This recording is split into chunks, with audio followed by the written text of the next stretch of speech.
শেষ বিচারের দিন, ডে অফ জাজমেন্ট, শেষ বিচারের দিনের মালিককে? একচ্ছত্র অধিপতি আল্লাহ রাব্বুল আলামিন। যেদিন কেউ কথা বলতে পারবে না আল্লাহ পাকের নির্দেশ ছাড়া, সেই হাসরের মাঠের একচ্ছত্র মালিক আল্লাহ পাক।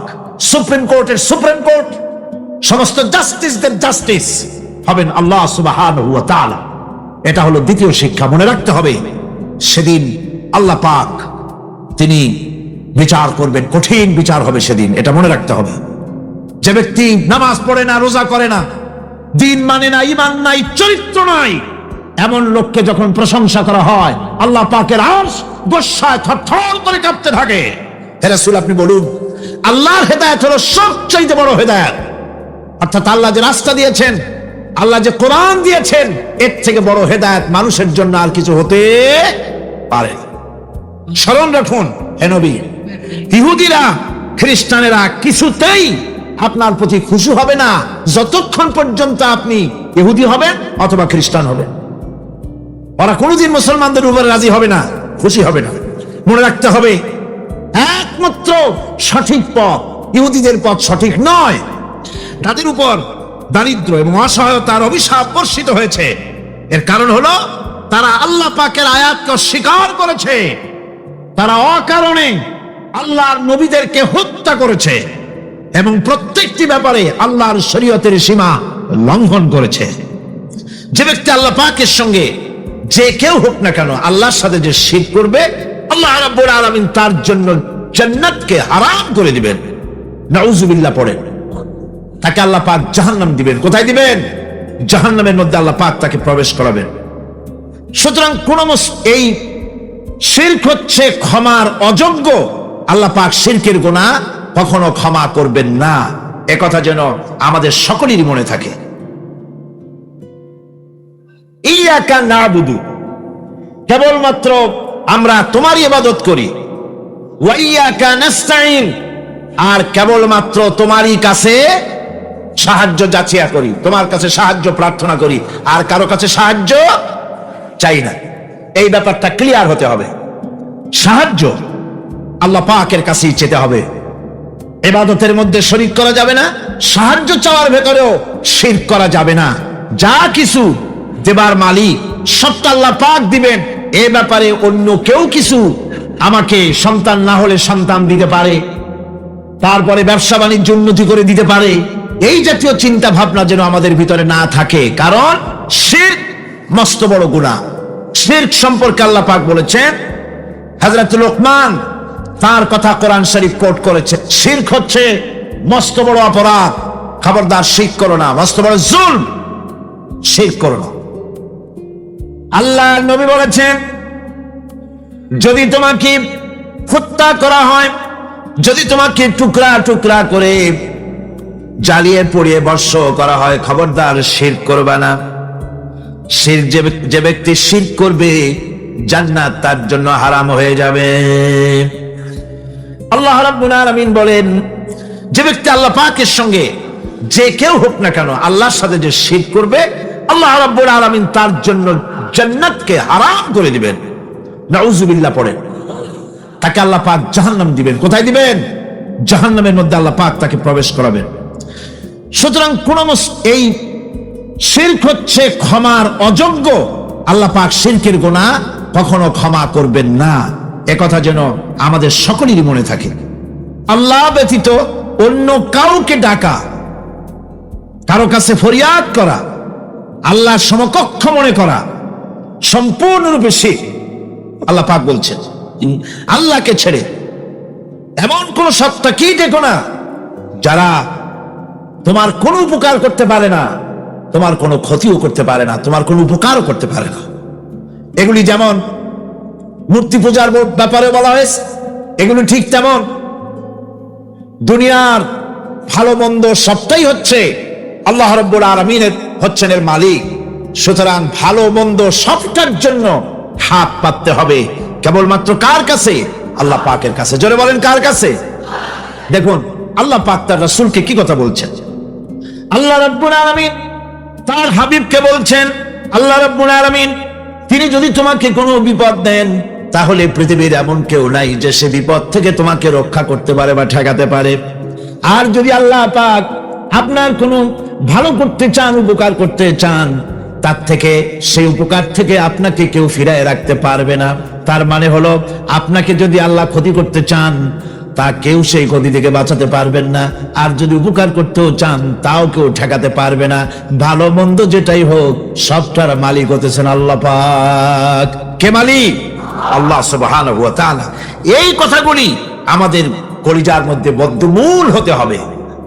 আমি এগুলি প্রায় প্রতি বছরই শিরকের ব্যাপারে কিছু না কিছু কথা বলি। তার কারণ হচ্ছে, মূল আকীদা হচ্ছে আমাদের তাওহীদ। তাওহীদের উপরে প্রতিষ্ঠিত হতে হবে। একটা বিল্ডিং তৈরি করবেন, বিল্ডিংটার স্থায়িত্ব নির্ভর করবে আপনার সিমেন্ট ভেজাল কিনা। সিমেন্টের চাইতে যদি বালু বেশি দেন, পরিমাপের চাইতে যদি সিমেন্ট কম হয়, বালু বেশি হয়, অথবা বালু সিমেন্টে যদি মাটি মিশানো থাকে, এ দিয়ে যদি কোনো বিল্ডিং তৈরি হয়, সামান্য ভূমিকম্প বা জোরে বাতাস আসলেই বিল্ডিংটা কাত হয়ে পড়ে যাবে, ঠিক কিনা? একটা বিল্ডিং টিকে থাকে তার ফাউন্ডেশনের উপরে। কিছুর উপরে টেকে? ফাউন্ডেশনের উপরে টেকে। অনুরূপ ভাবে ইবাদতের ফাউন্ডেশন, মুসলমানের ঈমানের ফাউন্ডেশন তার তাওহীদের উপরে। তাওহীদ যত মজবুত, ঈমান তত মজবুত, আকীদা তত মজবুত। আর এখানে যার অসুবিধা হয়ে যাবে, নড়বড়ে হয়ে যাবে, এই ঈমান রূপ, ইবাদত রূপ, তাওহীদ রূপ এই ইমারত টিকতে পারবে না। সেই জন্য শিরক থেকে সম্পূর্ণরূপে আমাদেরকে বাঁচতে হবে। বন্ধুগণ, আমাদের দেশে মানুষেরা শিরকের মধ্যে বেশি মুবতালা হয়, বিদআতের ভিতরে বেশি পরিমাণ মুবতালা হয়। আর এক শ্রেণীর তথাকথিত আলেম এই শিরক এবং বিদআতের ব্যাপারে ওয়াজ করে জনগণকে উদ্বুদ্ধ করে তা করার জন্য। আমাদের দেশে বহুত মাজার আছে, যে মাজারগুলিকে গোসল করানো হয়, মাজার গোসল করানো হয়। আমি কি কোনো বানাইয়া কথা বলি? না, এর বাস্তবতা আছে। মাজার গোসল করানো হবে, পীর সাহেবকেও গোসল করানো হবে। পত্রিকায় দিয়ে দেয়, পোস্টার ছাপানো হয়, হ্যান্ডবিল ছাপানো হয়, হাজার হাজার টাকা খরচ করে প্রচার করে লোকদেরকে দাওয়াত দেওয়া হয়। কবর ধোয়া পানি, পীর সাহেবের গোসল করানো পানি। পীর সাহেবের গোসল করাইলো, এই পানি শরীরের কত জায়গা ধুয়ে আসলো, সেই পানি বোতলে ভরে 5 টাকা করে কিনে কিনে লোকেরা খায়। নাউযুবিল্লাহ। এরপরেও ঈমানের দাবি কি করে করবে মুসলমান? দুর্ভাগ্য এই মুসলমানের। গোসল শরীফ, নরজ শরীফ, তারপরে খসরো, যে কি সানাসুর নাকি খসরো শরীফ, কি নাম হাবিজাবি বানাইছে আল্লাহ জানে। এখানেই শেষ নয়। হযরতে বড় পীর আব্দুল কাদের জিলানী রাহমাতুল্লাহ আলাইহি, আল্লাহর জবরদস্ত ওলি, সাইয়্যিদ, অত্যন্ত উচ্চ মানের আলেম।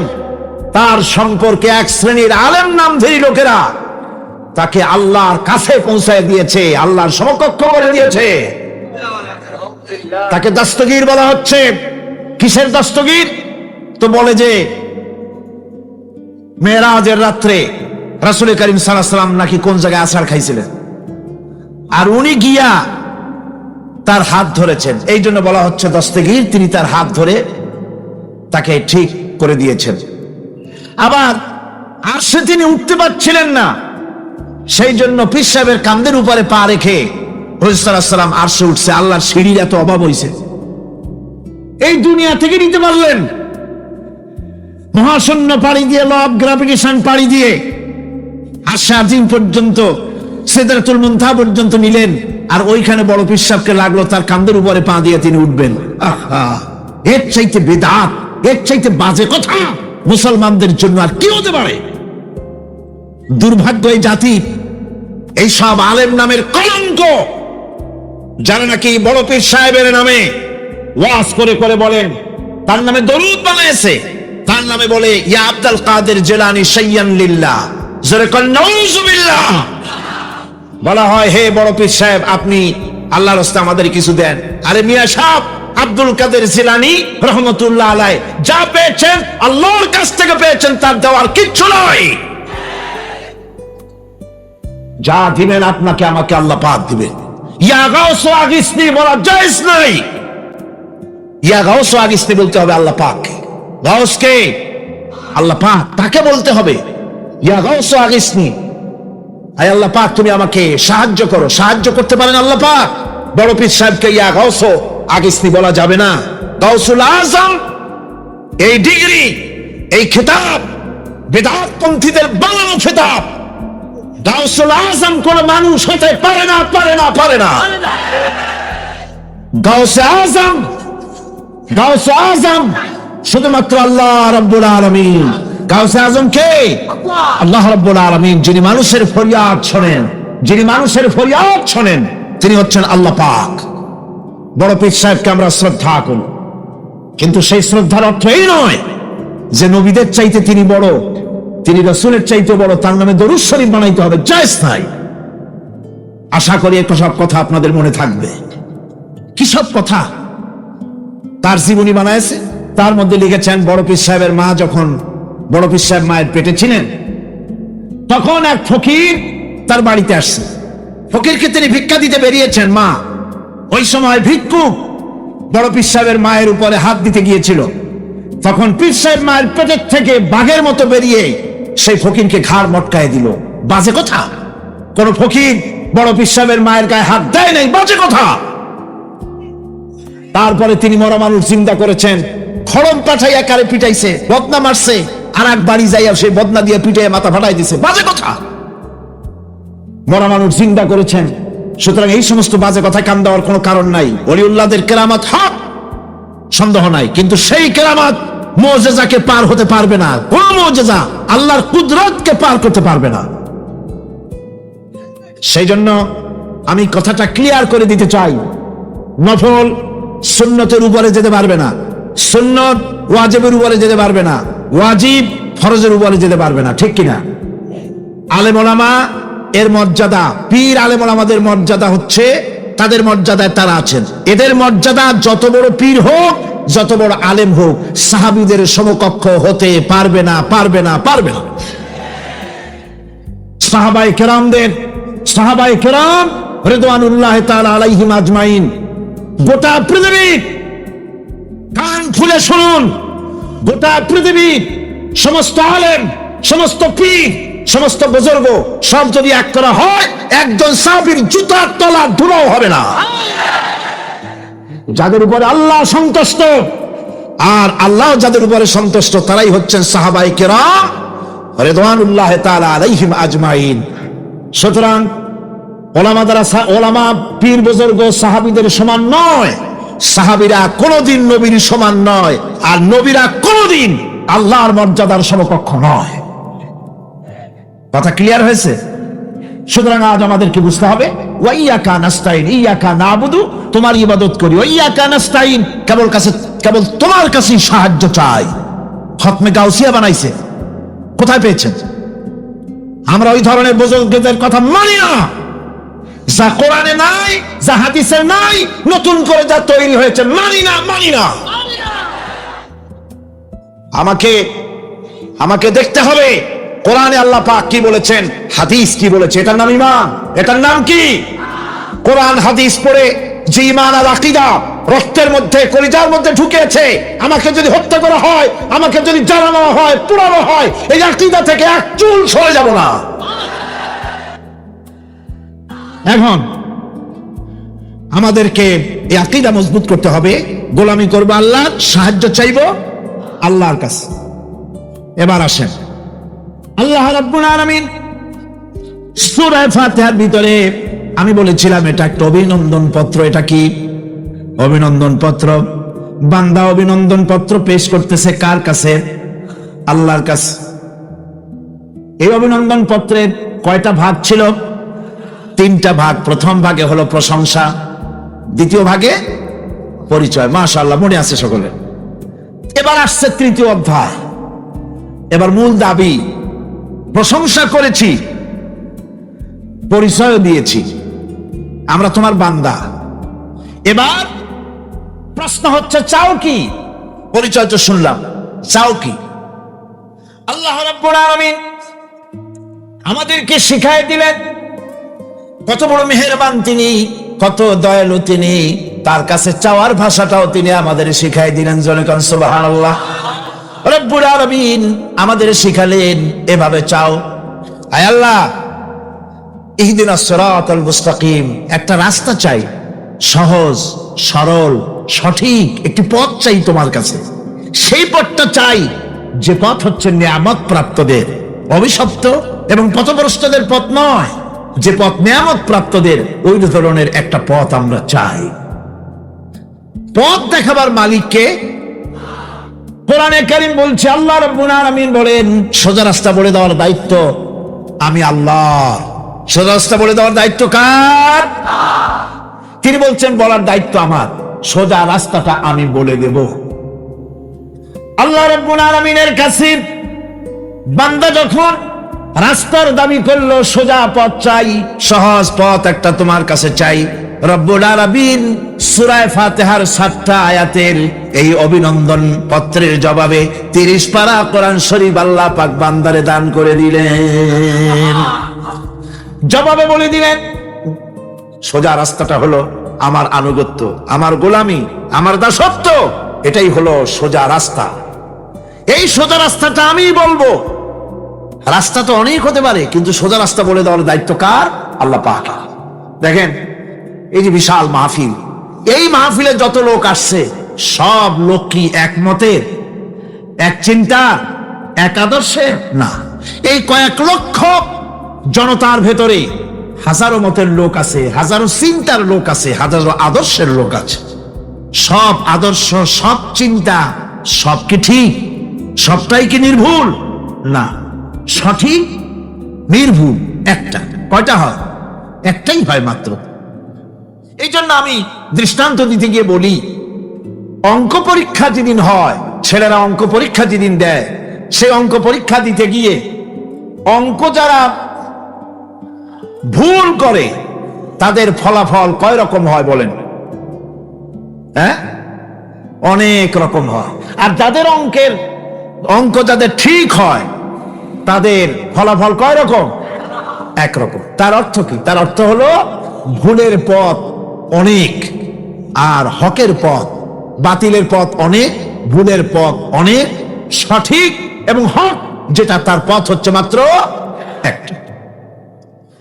এই জন্যে আল্লাহ রাব্বুল আলামিন তিনি সোজা রাস্তা বলে দেওয়ার দায়িত্বটা নিয়েছেন। কোরআন বলছে প্রত্যেকটি সৃষ্টির শুরু হতে শেষ পর্যন্ত 4টা স্তর পার হতে হয়। তার সর্বশেষ স্তর হলো হেদায়াত। 4টি স্তর পার হওয়ার সর্বশেষ স্তর হচ্ছে হেদায়াত। তিনি সকল বস্তুকে সৃষ্টি করেন এবং তারপর তার পরিমাপ, তার কর্মপথ, তার হেদায়েত তিনি দিয়ে দেন।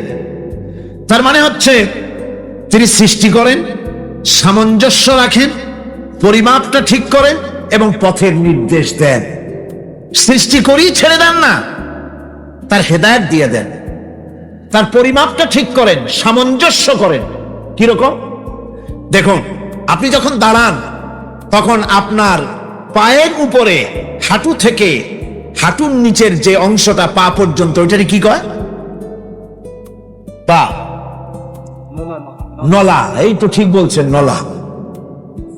আপনারা আমাকে সাহায্য করবেন যেখানে আমি আটকে যাই। নলা।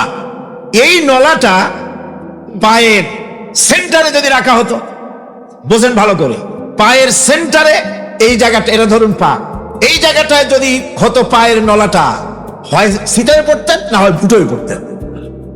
আল্লাহ পাক বলছেন শুধু সৃষ্টি করি না, সামঞ্জস্য এবং পরিমাপ ঠিক করি। মাপ মতো পাটা সামনে গোড়ালির কাছে নলাটা বসায় দেওয়া হয়েছে, যাতে আপনি চিতো না হন, ভুটো হয়ে না পড়েন। সুবহানাল্লাহ কইতে ইচ্ছা করে না?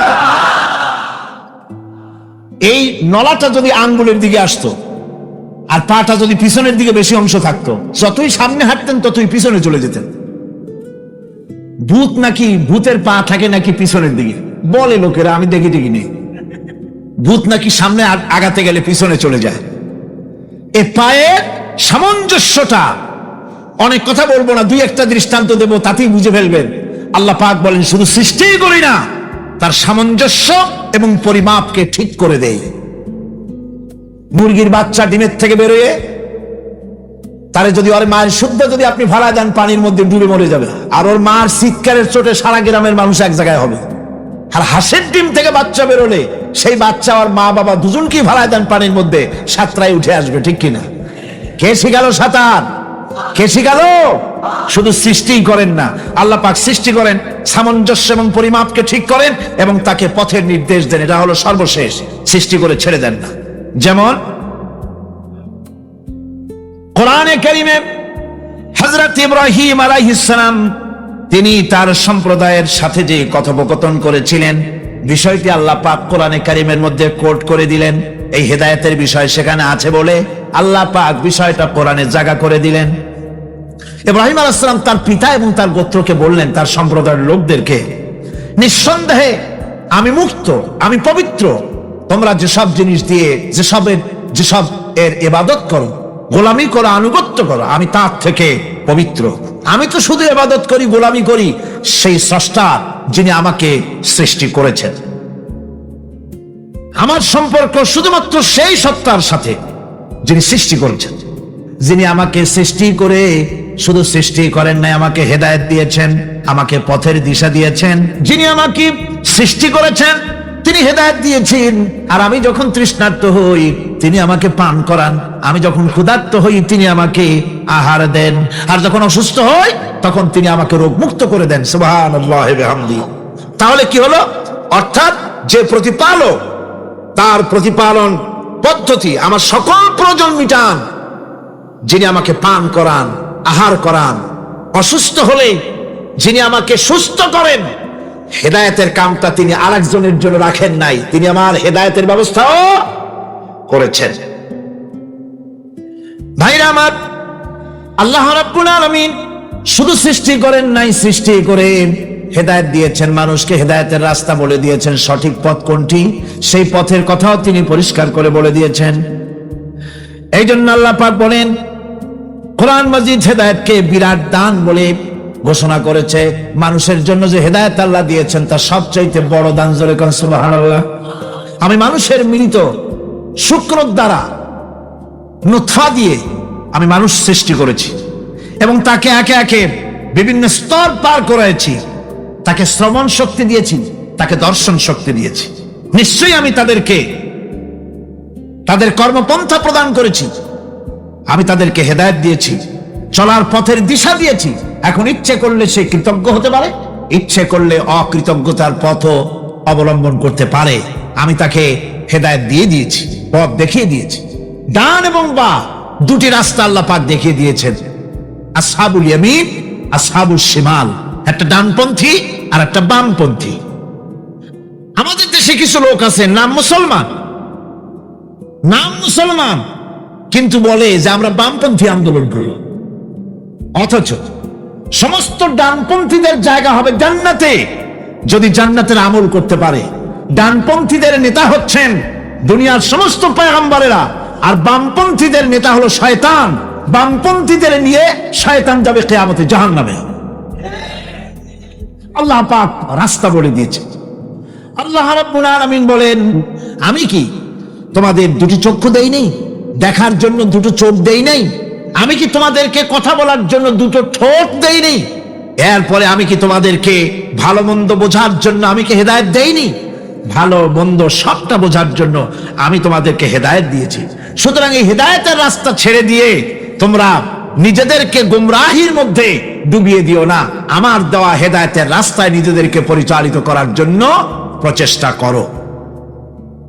আল্লাহ পাক বলেন, যারা আমাকে পাওয়ার জন্য সাধনা করেছে তাদের পথ প্রদর্শন করা আমার জন্য অবশ্য কর্তব্য।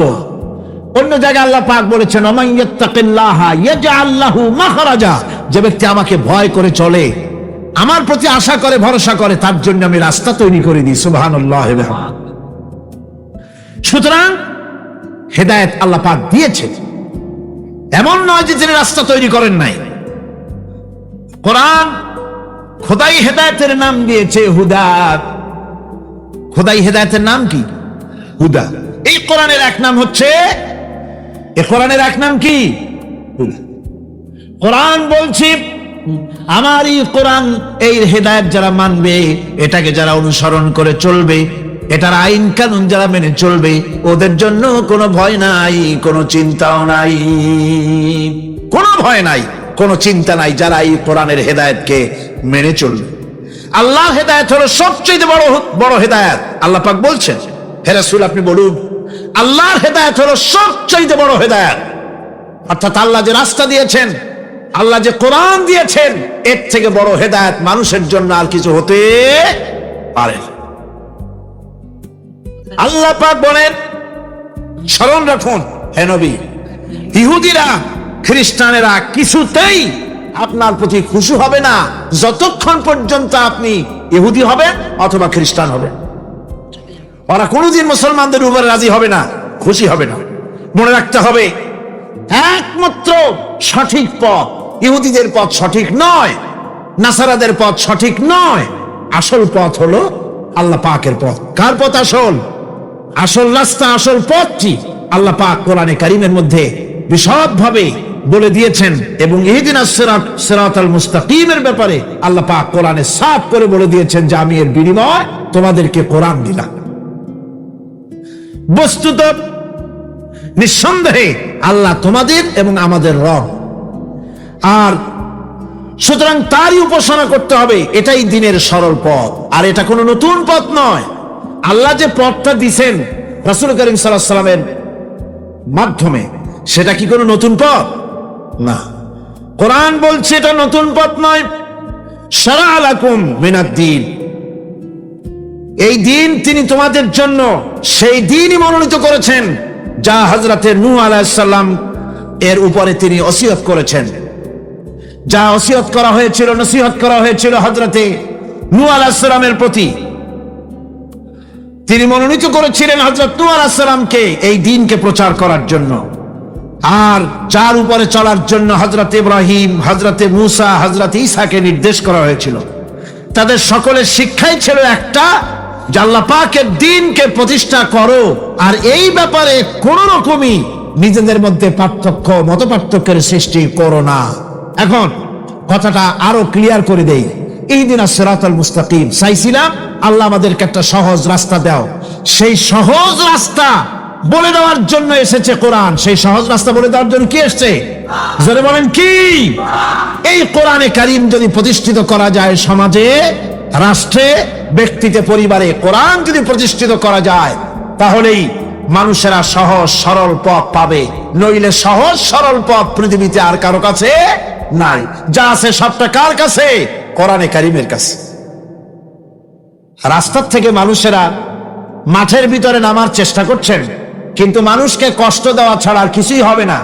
আমি অনুরোধ করছি, রাস্তা থেকে লোকেরা মাহফিলের ভেতরে ঢোকার চেষ্টা করবেন না।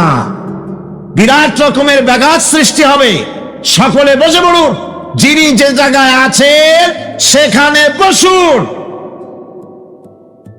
চাপ সৃষ্টি করবেন না, বসুন। আপনারা দাঁড়ালে আরো বিশৃঙ্খলার সৃষ্টি হবে। কোরআনের মাহফিল, খবরদার বেয়াদবি করবেন না, কেউ দাঁড়াবেন না। যারা দাঁড়িয়েছেন বসেন। এটাকে কন্ট্রোল করার দায়িত্ব আল্লাহ পাকের। কার দায়িত্ব? আল্লাহর কাছে সাহায্য চাই। আল্লাহ পাক কোরআনের মাহফিল, কোরআন শোনার জন্য মানুষের কাছে সহজ করে দাও। জোরে কোন আমিন। প্রচন্ড রকমের মানুষের চাপ সৃষ্টি হয়েছে। আপনারা রাস্তা থেকে মানুষকে চাপাচাপি করবেন না, সবাই বসেন। হাঁটতে চেষ্টা করবেন না। এত বড় মাহফিল, আপনি হাঁটিয়া মানুষকে কষ্ট দিবেন না। যারা যেখানে দাঁড়াইছে সেখানে বসেন, বরকত হবে। হাঁটলে গুনাহ হবে, হাঁটবেন না। বন্ধুগণ, আমি আজ খুব লম্বা কথা বলবো না, কারণ মানুষের প্রচন্ড, অতীতের যে কোনো বছরের তুলনায় প্রচন্ড চাপ সৃষ্টি হয়েছে মানুষের। আমি কথা গোছাই আনতেছি। সিরাতাল মুস্তাকিম, এজন্য মডেল দরকার। কার অনুসরণ করব? আল্লাহ পাক শিখাইয়া দিলেন, আয় আল্লাহ, অনুগ্রহপ্রাপ্ত দল, সেই রাস্তা, অনুগ্রহপ্রাপ্তদের রাস্তা চাই। তোমার মনোনীত ব্যক্তি, অনুগ্রহপ্রাপ্ত যারা, তাদের পথ অনুসরণ করতে চায়। এই অনুগ্রহপ্রাপ্ত দল কারা? সে কথা কোরআন শরীফে বলা হয়েছে। আল্লাহ রাব্বুল আলামিন বলেন, আর যে ব্যক্তি আল্লাহ এবং রাসূলের আনুগত্য স্বীকার করলো, নিঃসন্দেহে সে অনুগ্রহপ্রাপ্তদের সঙ্গী হলো। সেই অনুগ্রহ প্রাপ্ত কারা? নবীজিন 4 শ্রেণীর লোক। কয় শ্রেণী বলেন সবাই, কয় শ্রেণী? নবীজিন, সিদ্দিকিন, শুহাদা, সালিহিন। এই 4 শ্রেণীর লোক হচ্ছে আল্লাহ পাকের অনুগ্রহ প্রাপ্ত লোক। কারণ আলহামদুলিল্লাহ, এরাই হলো অনুগ্রহ প্রাপ্ত দল। এখন নবী কারা? নবী হচ্ছেন যারা নাকি আল্লাহ পাকের কাছ থেকে ওহী প্রাপ্ত হয়েছেন, নিখিল মানুষের চিরন্তন শান্তি এবং কল্যাণের জন্য আল্লাহ পাকের নিকট থেকে সত্যের বিধান লাভ করেছেন। তারাই হচ্ছেন নবী, যারা আল্লাহ পাকের কাছ থেকে ওহী প্রাপ্ত হয়েছেন। আর নবীরা হচ্ছেন মাসুম, নবীরা হচ্ছে বেগুনাহ, নবীদের কোনো ভুল নাই, নবীদের কোনো গুনাহ নাই। কারণ সুবহানাল্লাহ, এই পৃথিবীর মধ্যে সুপার কোয়ালিটির মানুষ, সর্বশ্রেষ্ঠ মানুষ কারা? নবীরা। সর্বশ্রেষ্ঠ মানুষ কারা? এখানে আবার এক শ্রেণীর লোকেরা বলে যে নবীরে মানুষ কোয়া যাবে না। আছেন এমন লোক, নবীরে মানুষ কোয়া যাবে না। কেন? কেন? নবীর সম্মান কত। আচ্ছা, নবীরে মানুষ বলবো না তো বলবোটা কি? নবীরা কি ফেরেশতা? যদি ফেরেশতা বলি তাহলে কি নবীদের মর্যাদা বাড়ানো হলো? বলেন আপনারা, বাড়ানো হলো? তাহলে নবীদের কি বলবো? তারা কি জেন? যদি জেন বলি তাহলে তাতে কি মর্যাদা বাড়বে? সবচাইতে মর্যাদা বেশি কার? মানুষের। সুতরাং এক শ্রেণীর লোকেরা খামোখাই আলেম নামধারী লোক, অথচ নবীকে মানুষ বলতে রাজি না। কোরআনে কারীম সাফ করে আল্লাহ পাক পরিষ্কার করে বলেছেন, নবী বলুন, আমি তোমাদের মতো মানুষ, আমার উপরে ওহী আসে, ইন্নামা আনা বাশারুম মিসলুকুম, তোমাদের মতো মানুষ। একটু ভালো করে বিষয়টা বোঝেন। আরো বলেছি আমি, আজকে আবার স্মরণ করায় দেই। আল্লাহ শিখাই দিচ্ছেন, বলুন আমি তোমাদের মতো মানুষ, ফেরেশতা নই, জিন নই, আমার কাছে ওহী আসে। পার্থক্য এখানে। তবে আরো পার্থক্য আছে, সেটা হচ্ছে আমরা হচ্ছি সাধারণ মানুষ, নবীরা হচ্ছেন অসাধারণ মানুষ। সুবহানাল্লাহ। আমরা হচ্ছি মানব, রাসূল আল্লাহর পয়গম্বর হচ্ছেন মহামানব। কথা বুঝে আসছে? তার মানে হলো আমরা সাধারণ মানুষ। সাধারণ মানুষেরা গুনাহ করতে পারে, ভুল করতে পারে, সব রকমের গুনাহ করতে পারে। নবীরা কোনো গুনাহ করতে পারেন না। আল্লাহ পাক তাদের দিয়ে গুনাহ করান না। আল্লাহ পাক ফেরেশতা দিয়ে, আপন কুদরত দিয়ে নবীদেরকে হেফাজত করেন। সুবহানাল্লাহ। সুতরাং এই কথা বিশ্বাস করতে হবে, সমস্ত নবীরা হচ্ছেন মানুষ। নবীদের আদর্শই কেবলমাত্র আদর্শ, সেই আদর্শকেই গ্রহণ করতে হবে, তাকেই একমাত্র নেতা হিসাবে গ্রহণ করতে হবে। আমার নেতা বলতেও রাজি না। মুশকিল কি এক জায়গায়? যে নেতা বলা যাবে না কেন? কই যে ওই যে মানুষেরা বলে, স্লোগান দেয়, আমার নেতা, তোমার নেতা, অমুক তমুক, হেন তেন। তো এগুলির সাথে নবীরে মিশানো এটা ঠিক না। আচ্ছা, নবীরে নেতা কব না, কবটা কি? নবী কি হয় নেতা হবে, না হয় অনুসারী হবে, এর বাইরে তো কিছুই নাই। হয় ইমাম, না হয় মুক্তাদি। বাইরে কি? বাইরে তো নাই কিছু। সুতরাং নবী কি মুক্তাদি হবে? নবী কি অনুসারী হবে? নিশ্চয়ই 1000 বার নবী হচ্ছেন ইমাম, নবী হচ্ছেন নেতা। আমরা যখন আরবিতে বলি, ওনারা নিজেরাও আরবিতে বলেন, তখন কোনো আপত্তি হয় না। আল্লাহুম্মা সাল্লি আলা সাইয়্যিদিনা মুহাম্মদ। সাইয়্যিদিনা মানে হচ্ছে আমাদের লিডার, আমাদের নেতা। সাইয়্যিদিনা যখন বলে তখন আপত্তি করে না, কিন্তু আমাদের নেতা বললেই আপত্তি করেন। বাংলা ভাষা, বাংলাদেশি মানুষ হইয়া বাংলা ভাষার প্রতি গভীর জ্ঞান দেখলে দুঃখই হয়। বন্ধুগণ, মনে রাখতে হবে, নবী হচ্ছেন মাসুম, বেগুনাহ এবং নেতা। আর মুহাম্মদ সাল্লাল্লাহু আলাইহি ওয়াসাল্লাম হচ্ছেন বিশ্ব নেতা, এটা কোনো সন্দেহ নাই। এই নবীর অনুসরণ করতে হবে। সিদ্দিকিন হচ্ছে সত্যকে যারা উদার, উন্মুক্ত, অকুণ্ঠ চিত্তে, দ্বিধাহীন ভাবে যারা গ্রহণ করেছে, এর বিপরীত যারা করেই নাই, তারাই হচ্ছেন সিদ্দিকিন। হযরতে, যেমন একটা দৃষ্টান্ত, হযরতে আবু বকর সিদ্দিক রাদিয়াল্লাহু তাআলা আনহু মেরাজ থেকে হুজুর ফিরে এসেছেন সকালবেলা, ফজরের নামাজ পড়ে বসেছেন, কাবা শরীফে তিনি বসে আছেন। তো তখন আবু জাহেল এসে বলছে, মুহাম্মদ সাল্লাল্লাহু আলাইহি ওয়াসাল্লাম, প্রত্যেক দিনই তো নতুন নতুন কথা কও, আজকে কোনো নতুন কথা আছে? হুজুর বললেন, হ্যাঁ নতুন কথা আছে। কি? বলে, এই তো শেষ রাত্রে জিবরাইল আসছিল, আমারে নিয়ে গেল বাইতুল মুকাদ্দাসে, জেরুজালেমে গিয়ে নামাজ পড়লাম, ওইখান থেকে মহাকাশ পাড়ি দিলাম, 7 আকাশ পাড়ি দিলাম, সিদরাতুল মুনতাহা গেলাম, আরশে আজিম ভ্রমণ করলাম, আল্লাহর সাথে কথা কইলাম, জান্নাত জাহান্নাম দেখলাম, তারপরে আবার এই আয়েশা নামাজ পড়িয়া তোমাদের সাথে কথা বলতেছি। আবু জাহেল কয় যে, খাইস, যাও, মাথা টাথা একটু ভালো ছিল, এখন তাও সর্বনাশ হয়ে গেছে। কয় মুহাম্মদ সাল্লাল্লাহু আলাইহি ওয়াসাল্লাম, তুমি যা বললা এই কথাটা আমি কি হুবহু মানুষের কাছে বলবো? হুজুর বলছেন অবশ্যই বলো গিয়ে। আবু জাহল চিন্তা করলো, দিস ইজ দ্য মোমেন্ট, এটাই হলো আসল সুযোগ পেয়ে গেছে মানুষকে বিভ্রান্ত করার জন্য। সবার আগে ছুটে চললো হযরত আবু বকর রাদিয়াল্লাহু তাআলা আনহুর বাড়িতে, যে বলছেন আবু বকর শুনেছো? বলে কি? মুহাম্মদ সাল্লাল্লাহু আলাইহি ওয়াসাল্লাম এই রকমের কথা বললো, বেচারার মাথাটা যাও ভালো ছিল শেষ। হুজুর বলছেন আবু জাহল আমার রাসূল কে এরকম বলেছেন? আবু জাহল বলছে আমার নিজ কানে শুনে আসলাম, এখনো তিনি সেখানে বসা। হযরত আবু বকর বলেন, আবু জাহল আমার আল্লাহর নবী তিনি যদি এরকম কথা বলে থাকেন তাহলে আমি কোনো সন্দেহ পোষণ করি না, অবশ্যই আল্লাহ রাব্বুল আলামিনের হাবিব যা বলেছেন তা সত্য। হযরত আবু বকর রাদিয়াল্লাহু তাআলা আনহু মসজিদে হারামে আসলেন, হুজুরকে জিজ্ঞেস করলেন, হুজুর আবু জাহল আমাকে এইসব কথা বললো, এগুলি কি ঠিক? হুজুর বললেন হ্যাঁ।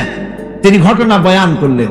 হযরত আবু বকর বললেন, হে রাসূল আপনি যা বলেছেন সত্য বলেছেন, আপনার মেরাজ ঠিক হয়েছে, সঠিক হয়েছে, সন্দেহ নাই। হুজুর বলেন, আবু বকর তুমি তো শুধু আবু বকর নাও, তুমি সিদ্দিক। সত্যকে যারা অকুণ্ঠ চিত্তে দ্বিধাহীন ভাবে যারা সত্যের সামনে মাথা নত করেছে, গ্রহণ করে নিয়েছে, দ্বিমত পোষণ করে নাই, কোন রকমের দুষ্ট বুদ্ধির আশ্রয় গ্রহণ করেনি, উল্টা পাল্টা করেনি, এই সমস্ত মানুষেরই হলো সিদ্দিক। আর এদের দলকেই সিদ্দিকিন বলা হয়। তাহলে নবিয়্যিন, সিদ্দিকিন এনারা হচ্ছেন নেয়ামত প্রাপ্ত। 3 নম্বরে হচ্ছে শুহাদা, সত্যকে যারা সত্যের সাক্ষী দিয়েছে, সত্যের সাক্ষ্যদাতা। সত্য হচ্ছে ইসলাম। সত্য কি? ইসলাম। সত্য হচ্ছে আল্লাহ, সত্য হচ্ছে নবী, সত্য হচ্ছে কোরআন, সত্য হচ্ছে হাদিস। এই মহাসত্যকে যারা স্বীকৃতি দিয়েছে,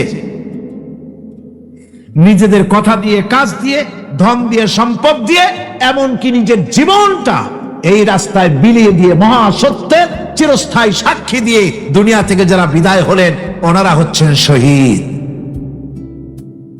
আজ রাস্তাঘাটে শহীদ হয়, যার তার নামের আগে শহীদ বসায় দেয়। শহীদ এত সোজা জিনিস নয়। আল্লাহর রাস্তা, ধর্মের জন্য, ইসলামের জন্য, আল্লাহর জন্য, কোরআনের জন্য, রাসূলের জন্য যারা জীবন দেন তারাই হচ্ছে শহীদ। এই শহীদদের মর্যাদা আল্লাহ রাব্বুল আলামিন এত বেশি মর্যাদা দান করেছেন। শহীদদের মর্যাদা আল্লাহ পাক দিয়েছেন, কিয়ামতের দিন শহীদদের কোনো বিচার করা হবে না। আল্লাহ রাব্বুল আলামিন শহীদদেরকে বিনা বিচারে জান্নাত দিয়ে দিবেন। শহীদের বিশাল মর্যাদা, বিরাট মর্যাদা। এই শহীদ শাহাদাতের তামান্না প্রত্যেক মুসলমানের ভিতরে থাকতে হবে। হুজুর বলেছেন শহীদি মওতের যন্ত্রণা পিঁপড়ায় কাটার যন্ত্রণার চাইতে বেশি কিছু নয়। শাহাদাত হচ্ছে এপারে মওত আর ওপারে আল্লাহর সঙ্গে দেখা হয়ে যাবে। শহীদি মওত হচ্ছে আল্লাহর সঙ্গে দেখা করার একটা সেতু বন্ধন, একটি সেতু, একটি ব্রিজ, একটা পুল, একটা সাঁকো। এপারে দুনিয়া, ওপারে আল্লাহ পাকের সঙ্গে দেখা হবে। সুবহানাল্লাহ। ভাইরা, ইসলামের জন্য যারা জীবন দিলেন, যারা শাহাদাত বরণ করলেন, তারা জাতির সম্মানের পাত্র। সেই সম্মান, সেই মর্যাদা আল্লাহ রাব্বুল আলামিন শহীদদের প্রদান করেছেন।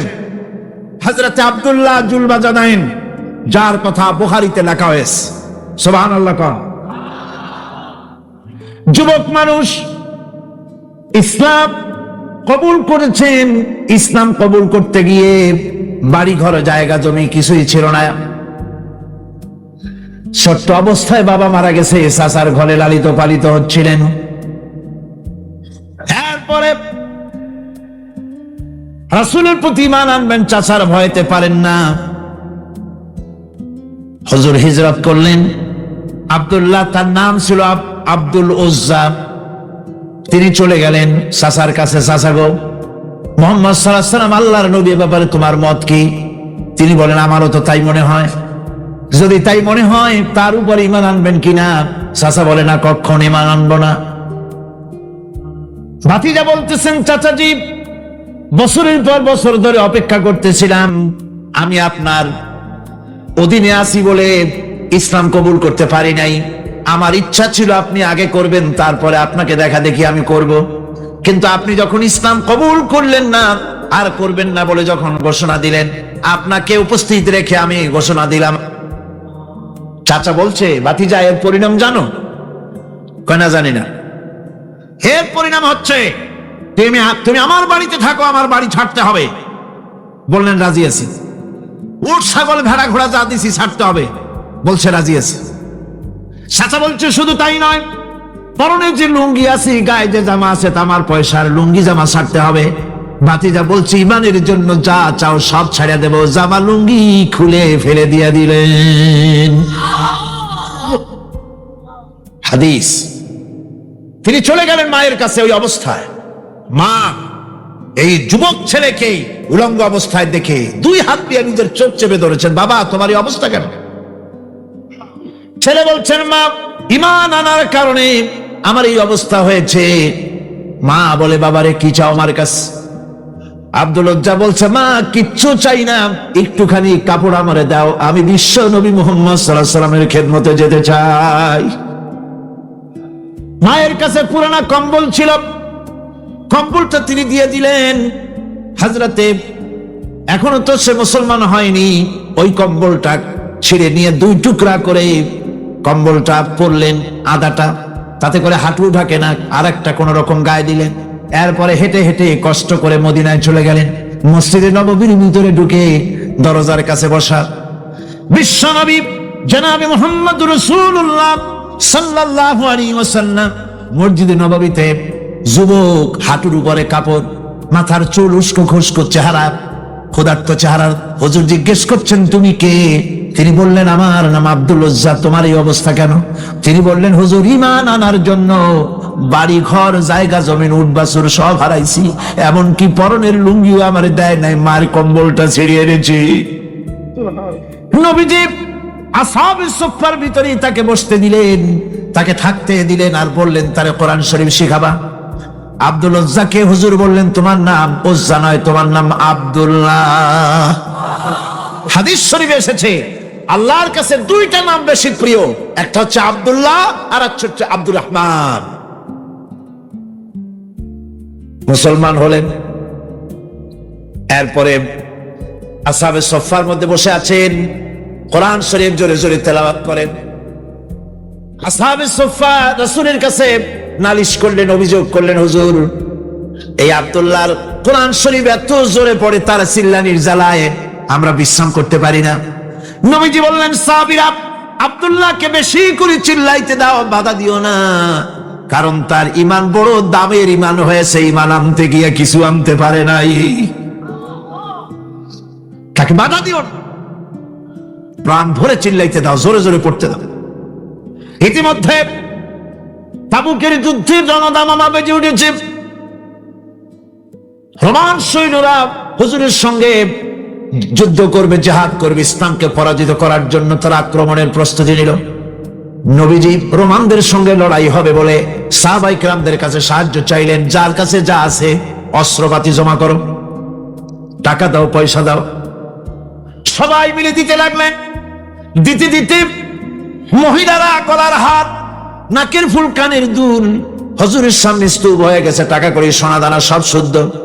হুজুর বলছেন, সাহাবীরা সবাই তো সব জিনিস দিলে, আমার আবু বকর রে দেখি না কেন? হযরত আবু বকর রাদিয়াল্লাহু তাআলা আনহু একটা পিলারের আড়ালে দাঁড়ানো ছিলেন।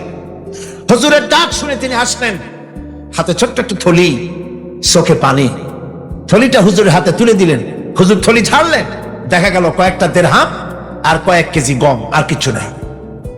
হুজুর তাকালেন, দেখছেন আবু বকর রাদিয়াল্লাহু তাআলা আনহুর চোখের পানিতে দাড়ি ভিজে ভিজে পড়তেছে। হুজুর বললেন, আমার সাহাবীরা, আজ তোমরা সকলে মিলে যে দান করেছো, সেই দানের তুলনায় আবু বকর যে দান করেছে আল্লাহ রাব্বুল আলামিনের কাছে তা বেশি মূল্য হয়েছে। মনের মধ্যে অনেকের প্রশ্ন জাগলো, কেমন করে তা হলো? আমরা এত এত দিলাম। হুজুর জিজ্ঞেস করলেন, ও সাহাবী, তুমি কত দিয়েছো? বাড়ি কত আছে? তিনি বললেন, এত দিছি, এত আছে। তুমি কত দিয়েছো? কত রেখে এসেছো? প্রত্যেকে এরকম বলল। হযরতে ওসমান, হযরতে ওমর, হযরতে আলী রিদওয়ানুল্লাহ তাআলা আলাইহিম আজমাইন, তারাও বললেন, অর্ধেক এনেছি, অর্ধেক থুয়ে আসছি, 2 ভাগ এনেছি, 1 ভাগ রেখে আসছি। সব শেষে নবীজি হযরত আবু বকর রাদিয়াল্লাহু তাআলা আনহুকে প্রশ্ন করলেন, আবু বকর, তুমি কি এনেছো আর বাড়ি কি রেখে এসেছো? হযরত আবু বকর বলেন, ইয়া রাসূলুল্লাহ, ইয়া হাবিবাল্লাহ, আমার বাড়িতে জাগতিক সম্পদ বলতে যা বুঝায় সবটুকু এনে নবীজির কদম মোবারকে দান করে দিয়েছি। আবু বকরের ঘরে এখন আল্লাহ আর তার রাসূল ছাড়া কোনো জিনিস বাকি নাই, যা ছিল সব এনেছি। হুজুর জিহাদে রওনা হলেন 30,000 সৈন্য সাথে, 30 সহস্র সৈন্য নিয়ে নবীজি তাবুকের দিকে চললেন। পথির মধ্যে হযরত আব্দুল্লাহ এসে হুজুরের সামনে দাঁড়ায় গেছেন। আব্দুল্লাহ এসে বলেন, ইয়া রাসূলুল্লাহ, একটু দাঁড়ান। এই জিহাদে মেয়ে লোক, পুরুষেরা, সাহাবীরা সবাই প্রাণ ভরে দান করলো, কিন্তু আমি এমন এক বান্দা, আল্লাহর কিছুই দিতে পারলাম না। আমার তো দেওয়ার মতো কিছুই নাই হুজুর, আমার দেওয়ার মতো কিছুই নাই। তবে আমি আপনার কাছে দোয়া চাই, আপনি দোয়া করুন, আমি যেন এই যুদ্ধে, এই জিহাদের ময়দানে আমি যেন শহীদ হতে পারি। নবীজি বললেন, একটু বাকল নিয়ে আসো গাছের। একটা গাছের বাকল আনা হলো। এই বাকলটা হুজুর নিজ হাতে আব্দুল্লাহর হাতে বাঁধা দিলেন, আর বললেন, রব্বুল আলামিন, আমি আব্দুল্লাহর রক্ত কাফেরদের জন্য হারাম করে দিলাম। হযরত আব্দুল্লাহ কেঁদে জারজার হয়ে যাচ্ছেন, বলছেন, ইয়া রাসূলুল্লাহ, আমি চাইলাম শহীদ হব, আর আপনি আমার রক্তকে কাফেরদের জন্য হারাম করে দিলেন। হুজুর বলেন, আব্দুল্লাহ, এখন যদি তোমার মৃত্যু জ্বরের ভিতর হয়, আল্লাহ রাব্বুল আলামিন তোমারে শাহাদাত নসিব করে দিবেন। তাবুকের ময়দানে হুজুর চলে গেলেন। কয়েকদিন পরে খবর আসলো হুজুরের কাছে, আব্দুল্লাহ কয়েকদিন জ্বর ভোগ করে আব্দুল্লাহ মারা গিয়েছেন। হুজুর বললেন, তার জানাজার ব্যবস্থা করো, কাফন দাফনের ব্যবস্থা করো। ব্যবস্থা হয়ে গেল। রাতের বেলায় দাফন হবে। একজন লোক কবরের কাছে দাঁড়ায় টিম টিম করে একটা আলো নিয়ে দাঁড়ায় আছে, আর একজন লোক কবরের ভিতরে নেমেছেন। 2 ব্যক্তি লাশ 2 হাতে উঁচু করে নিয়ে আসতেছেন কবরের কাছে। যিনি কবরের ভিতরে দাঁড়ানো, তিনি বলতেছেন, লাশ বহন করে তোমরা যে 2 জন আনতেছো, লাশের সাথে খবরদার বেয়াদবি করো না, তোমাদের ভাইয়ের সঙ্গে আদব করো। এই বলে কবরের ভিতরে যিনি দাঁড়িয়েছিলেন, তিনি লাশটারে ধরলেন। কবরের ভিতরে দাঁড়িয়ে যিনি লাশ ধরেছেন, লাশকে কবরে শোয়াই দিয়েছেন, তিনি আর কেউ নন, তিনি বিশ্ব নবী মুহাম্মদুর রাসূলুল্লাহ। নিজের হাতে হযরত আব্দুল্লাহকে শোয়াই দিলেন।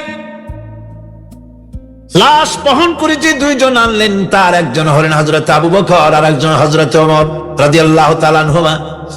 আর আলো নিয়ে যিনি দাঁড়িয়েছেন, টিম টিম করে জ্বলতেছেন, তিনি হযরত বেলাল।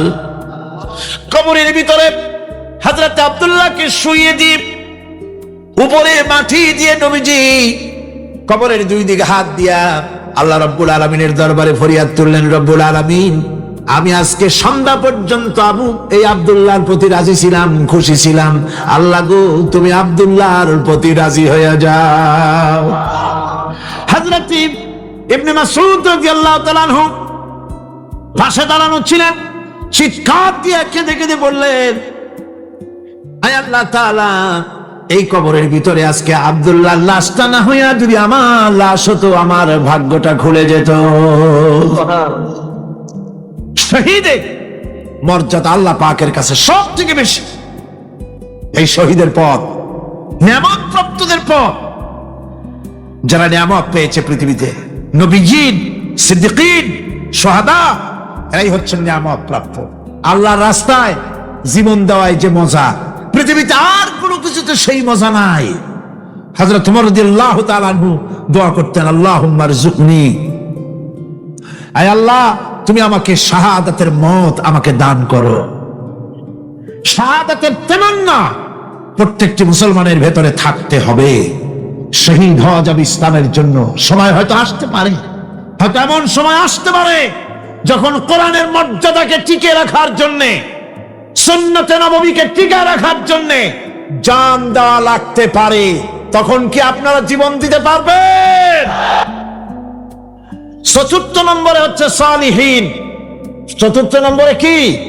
সালিহীন। সালিহীন হচ্ছে জীবনের প্রত্যেকটি ক্ষেত্রে যারা একনিষ্ঠভাবে আল্লাহর বিধান পালন করেছেন, যারা পুণ্যের সাথে সুদৃঢ় থেকেছেন, যারা অটল থেকে পুণ্যের সাথে হকের সাথে অটল থেকেছেন, কোন অবস্থাতেই ইসলামী আদর্শের বিরুদ্ধাচরণ করেনি, তারাই হচ্ছেন সালিহীন। ইসলামের আদর্শ ছাড়ে নাই, পরিত্যাগ করে নাই, জীবনের সবকিছুর বিনিময় এটাকে আঁকড়ে ধরে থেকেছেন, ইসলামী আদর্শের পরিপন্থী কিচ্ছু করেন নাই। এরা হচ্ছেন সালিহীন। কোন আলহামদুলিল্লাহ। আল্লাহর অনুগ্রহ প্রাপ্ত কয় শ্রেণী? 4 শ্রেণী। নবীজিন, সিদ্দিকিন, শুহাদা, সালিহীন। এই 4 শ্রেণীর লোকেরাই হচ্ছে নিয়ামত। আমরা বলেছি নিয়ামত প্রাপ্তদের পথ চাই, অনুগ্রহ প্রাপ্তদের পথ, আর অভিশপ্ত পথভ্রষ্টদের পথ আমরা চাই না, আমরা পরিহার করে চলবো। এটা একটু আদাও বটে। যারা অভিশপ্ত, যারা পথভ্রষ্ট, ওরা কারা? মাগদুব এবং দল্লিন। মাগদুব হচ্ছে অভিশপ্ত, দল্লিন হচ্ছে পথভ্রষ্ট। দুনিয়ার সমস্ত মুফাসসিরিন, মুহাদ্দিসিন সব একমত, মাগদুব হচ্ছে ইহুদিরা। মাগদুব কারা? বলেন না কারা? আর দল্লিন, অভিশপ্ত কারা? খ্রিস্টানেরা। বলেন কারা? ইহুদিদের। অভিশপ্ত হওয়ার কারণটা কি? আল্লাহ রাব্বুল আলামিন বলেন, শোনো কারণ কি। তাদের উপর দারিদ্র এবং অসহায়তার অভিশাপ বর্ষিত হয়েছে। এর কারণ হলো তারা আল্লাহ পাকের আয়াতকে অস্বীকার করেছে, তারা অকারণে আল্লাহর নবীদেরকে হত্যা করেছে এবং প্রত্যেকটি ব্যাপারে আল্লাহর শরীয়তের সীমা লঙ্ঘন করেছে। আল্লাহ পাক বলেছেন চিরকাল ইহুদিরা অভিশপ্ত, তাদের কোন আবাসস্থল হবে না, সারা জীবন ঘুরে বেড়াবে। আপনারা বলবেন কই ঘুরে বেড়ায় না তো, তাদের তো জায়গা হইছে জেরুজালেমে, ইসরায়েলে, সেখানে তারা জায়গা করে নিয়েছে। তাহলে এটা কেমন হলো? এটা এইভাবে হচ্ছে, ওখানে তাদেরকে প্রতিষ্ঠিত করেছে আমেরিকা, ঠিক কিনা? আল্লাহ পাক কোরআন শরীফের মধ্যে বলেছেন, যদিও মানুষের সাহায্যে কোন জায়গায় তাদেরকে আল্লাহর ইচ্ছায় অথবা মানুষের সাহায্যে কোথাও যদি জায়গা হয়, অপমানের জীবন যাপন করতে হবে সারাটা জীবন, কিয়ামত পর্যন্ত দুঃখে দুঃখে মরতে হবে, দেশে দেশে ঘুরে বেড়াতে হবে ভিক্ষুকের মতো। সে অবস্থাই হয়েছে। আমেরিকা ওদের উপর থেকে হাত উঠায়নি। মধ্যপ্রাচ্যের আজকের 20 ফোড়া ইসরায়েল, আমেরিকা যদি তাদের রুবুবিয়াতে প্রতিপালনের হাতটা উঠায় নেয়, তাহলে আরব দেশে যত লোক আছে যুদ্ধ করা লাগবে না, এক পাশে গিয়ে পেশাব করলে ভাইসে লোহিত সাগরে চলে যাবে।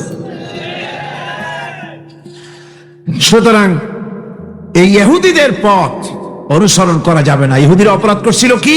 একটু আগেই বললাম, তারা আল্লাহর আয়াতকে অস্বীকার করেছে, তারা নবীদেরকে হত্যা করেছে, এটাই হলো তাদের অপরাধ। তারা শরীয়তের ব্যাপারে বাড়াবাড়ি করেছে। আর খ্রিস্টানরা, তাদের অপরাধ কি? তাদের অপরাধ হচ্ছে তারা আল্লাহর বিধানের উপরে তারাও বাড়াবাড়ি করেছে।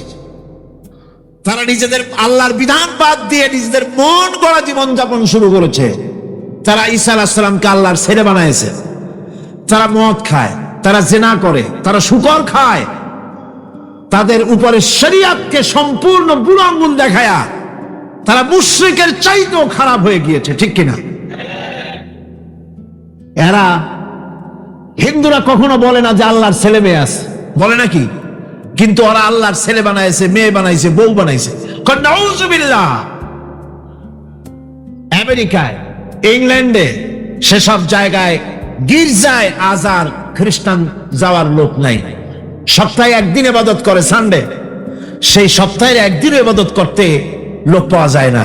সেদিন তারা ফুর্তিনার্তি করার জন্য বউ বাচ্চা নিয়ে মদ টদ নিয়ে সিবেচে গিয়ে কাপড় চোপড় ভালাইয়া যা খুশি তাই করে, তারা মসজিদে আসে না, কি বলে গির্জায় যায় না। ফলে আমার নিজের চোখে দেখেছি বহুত গির্জা এমন আছে যার সামনে লেখা আছে ফর সেল, বিক্রয়ের জন্য। এই সাইনবোর্ড যখন লাগায় এলাকার মুসলমানেরা চান্দা তুলিয়া গির্জা কিনা সব সমানে মসজিদ বানাইতেছে। ইংল্যান্ডে আজ থেকে 100 বছর আগে মসজিদ ছিল মাত্র একটা। সেই গ্রেট ব্রিটেনে এখন মসজিদের সংখ্যা 7,000-এর উপরে। আলহামদুলিল্লাহ। সুতরাং এই খ্রিস্টান এবং ইহুদিদের পথ অনুসরণ করা যাবে, কিন্তু তারপরেও আমরা অনুসরণ করছি। চালচলনে হিন্দু তুমি, বেশভূষাতে খ্রিস্টান, মুসলমান এই যারে দেখে ইহুদ করে লজ্জা জ্ঞান। তুমি নাকি মুসলমান? কাপড় চোপড় দেখলে মনে হয় তুমি তো খ্রিস্টান, জামা কাপড় তোমার অবস্থা দেখলে মনে হয় তুমি খ্রিস্টান, তোমার ওঠা বসা বিয়ে শাদী সংস্কৃতি দেখলে মনে হয় তুমি হিন্দু, আর তোমার লেনদেন দেখলে ইহুদিরা পর্যন্ত তোমাকে ঘৃণা করে। কথা ঠিক কিনা? কথা ঠিক কিনা? এই হলো মুসলমানদের অবস্থা। সুতরাং আল্লাহ পাক বলছেন ইহুদিদেরকে ছাড়তে হবে, খ্রিস্টানদের অনুকরণ ছাড়তে হবে। ইহুদি খ্রিস্টান সকলের অনুকরণ ছেড়ে দিয়ে নিয়ামত প্রাপ্ত ওই 4 শ্রেণীর লোকের অনুসরণ করতে হবে, তাহলেই খাঁটি মুসলমান হওয়া যাবে। কল আলহামদুলিল্লাহ। এই হলো সূরা ফাতিহা, যা গত আজকের দিন সহ 5 দিন আমরা আলোচনা করলাম। কল আলহামদুলিল্লাহ। এখন এই সূরা ফাতিহাকে আমি আপনাদের পকেটে উঠাই দিতে চাই, যাতে করে মনে থাকে। 5 দিনের অনেক কথা এক জায়গায় করে দিলে মনে করতে সুবিধা হবে, ঠিক কিনা? মনে রাখতে সুবিধা হবে। সূরা ফাতিহা আয়াত কয়টা? এই 7টি আয়াতের 7টি শিক্ষা আছে। সূরা ফাতিহার শিক্ষা 1, সকল প্রশংসা কেবলমাত্র হাদিস শরীফে এসেছে, ইদা মুদিহাল ফাসিকু ইহতাজ্জাতিল আরশ। যখন কোন ফাসিকের প্রশংসা করা হয়, যে ব্যক্তি নামাজ পড়ে না, রোজা করে না, দিন মানে না, ঈমান নাই, চরিত্র নাই, এমন লোককে যখন প্রশংসা করা হয়, আল্লাহ পাকের আরশ গোসায় থরথর করে কাঁপতে থাকে। সুতরাং সমস্ত প্রশংসা হবে কার? পার্লামেন্টে যখন বাজেট বক্তৃতা হলো, বাজেটের উপরে 39 ঘন্টা আলোচনার সুযোগ এলো। আমি দেখলাম প্রত্যেকেই আলোচনার সময় বলছেন, আমি স্মরণ করছি সহস্র বছরের অমুক, শ্রেষ্ঠ অমুক, আমার নেতা অমুক, এভাবে বলছে। প্রত্যেকেই দাঁড়িয়ে বলছে আমি স্মরণ করি অমুক আর তমুক। আমি খুব চিন্তায় পড়ে গেলাম, আহারে, পৃথিবীর 2য় বৃহত্তম মুসলিম দেশ, আমার আল্লাহর নাম উঠছে না। আমি সময় পেলাম 25 মিনিট। তথ্য মন্ত্রণালয়ের কলিজা তো পুঁটি মাছের মতো বড়, সেই জন্য আমার বক্তব্য তারা দেয় নাই। ওই 25 মিনিটে আমি যে আলোচনা করেছি, আমি প্রথম দাঁড়ায়া আমার তৃপ্তি, মনে হয় এই রকমের তৃপ্তি আমার কখনো নিকট বর্তমানে কোনদিন হয়েছে কিনা আল্লাহ জানে। ওই দিন আমি যা তৃপ্তি পেয়েছি, আমি দাঁড়িয়ে বললাম নাহমাদু ওয়া নুসাল্লি আলা হামদ সানা কুইয়া, তারপরে বললাম আমি স্মরণ করছি হৃদয়ের সবটুকুন আবেগ উজাড় করে, জীবনের সব শ্রদ্ধা একত্রিত করে আমি স্মরণ করছি। যখন বলছি দেখি 2 দিকের মানুষ হতচকিত হয়েছে, কার নাম কই? আমি বললাম আমি স্মরণ করছি বিশাল ওই আকাশের মালিক, বিস্তীর্ণ এই জমিনের মালিক, কুল কায়নাতের মালিক আমার আল্লাহ রাব্বুল আলামিনকে স্মরণ করছি। সুতরাং আমি দারুণ তৃপ্তি পেয়েছি। আপনাদেরকেও বলি, প্রশংসা হবে কেবলমাত্র আল্লাহ পাকের। প্রশংসা কার? আর প্রশংসা হবে বিশ্ব নবী জনাবে মুহাম্মদ রাসূলুল্লাহ সাল্লাল্লাহু আলাইহি ওয়াসাল্লাম।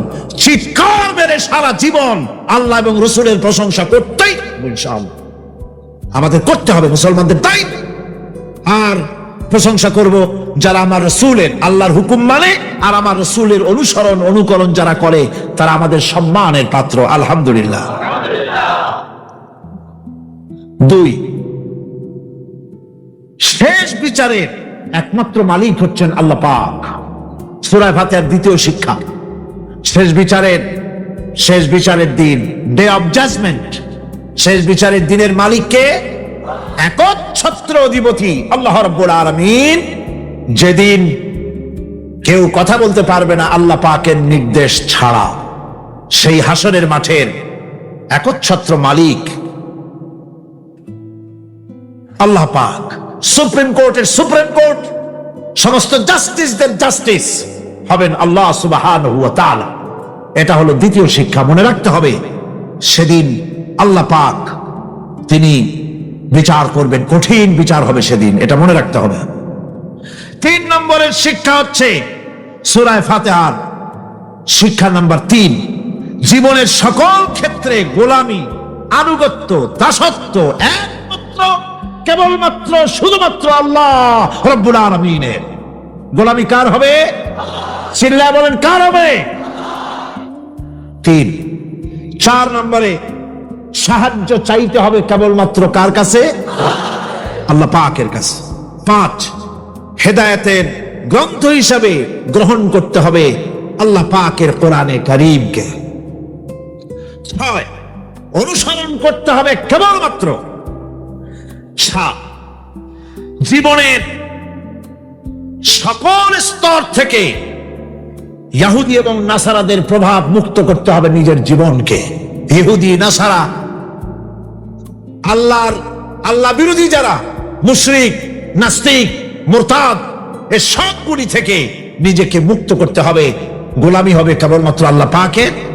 আর এইভাবে 7টি আয়াতের 7টি শিক্ষা আপনাদের সামনে পেশ করলাম। আল্লাহ রাব্বুল আলামিন এগুলি যেন মানার তৌফিক আমাদের দেন, আমরা বলি আমিন। আরো জোরে বলেন আমিন। বন্ধুগণ, গায়রিল মাগদুবি আলাইহিম ওয়ালাদ-দাল্লিন আমরা পড়ি, ইহুদি এবং খ্রিস্টানের পথ অনুসরণ করব না বলি, কিন্তু এই তো 1 জানুয়ারি আসতেছে। 1 জানুয়ারি 1997 সন, 31 ডিসেম্বর রাত 12টা 1 মিনিটের সময় বাংলাদেশের শহর সমূহে বাজি পোড়ানো শুরু হয়। কথা ঠিক কিনা? আমি জিজ্ঞেস করতে চাই, এটা কি খ্রিস্টানের দেশ? জোরে বলেন, এটা কি খ্রিস্টানের দেশ? অবশ্য আমাদের দেশে খ্রিস্টান, হিন্দু, বৌদ্ধ যারা আছে তারাও আমাদের নাগরিক, সন্দেহ নাই। কিন্তু এই দেশ হচ্ছে পৃথিবীর 2য় বৃহত্তম মুসলিম দেশ। খ্রিস্টানেরা নববর্ষ উদযাপনের জন্য বাজি পোড়া, ফুর্তি করুক, যা বললায় তাই করুক, কিন্তু একজন মুসলমান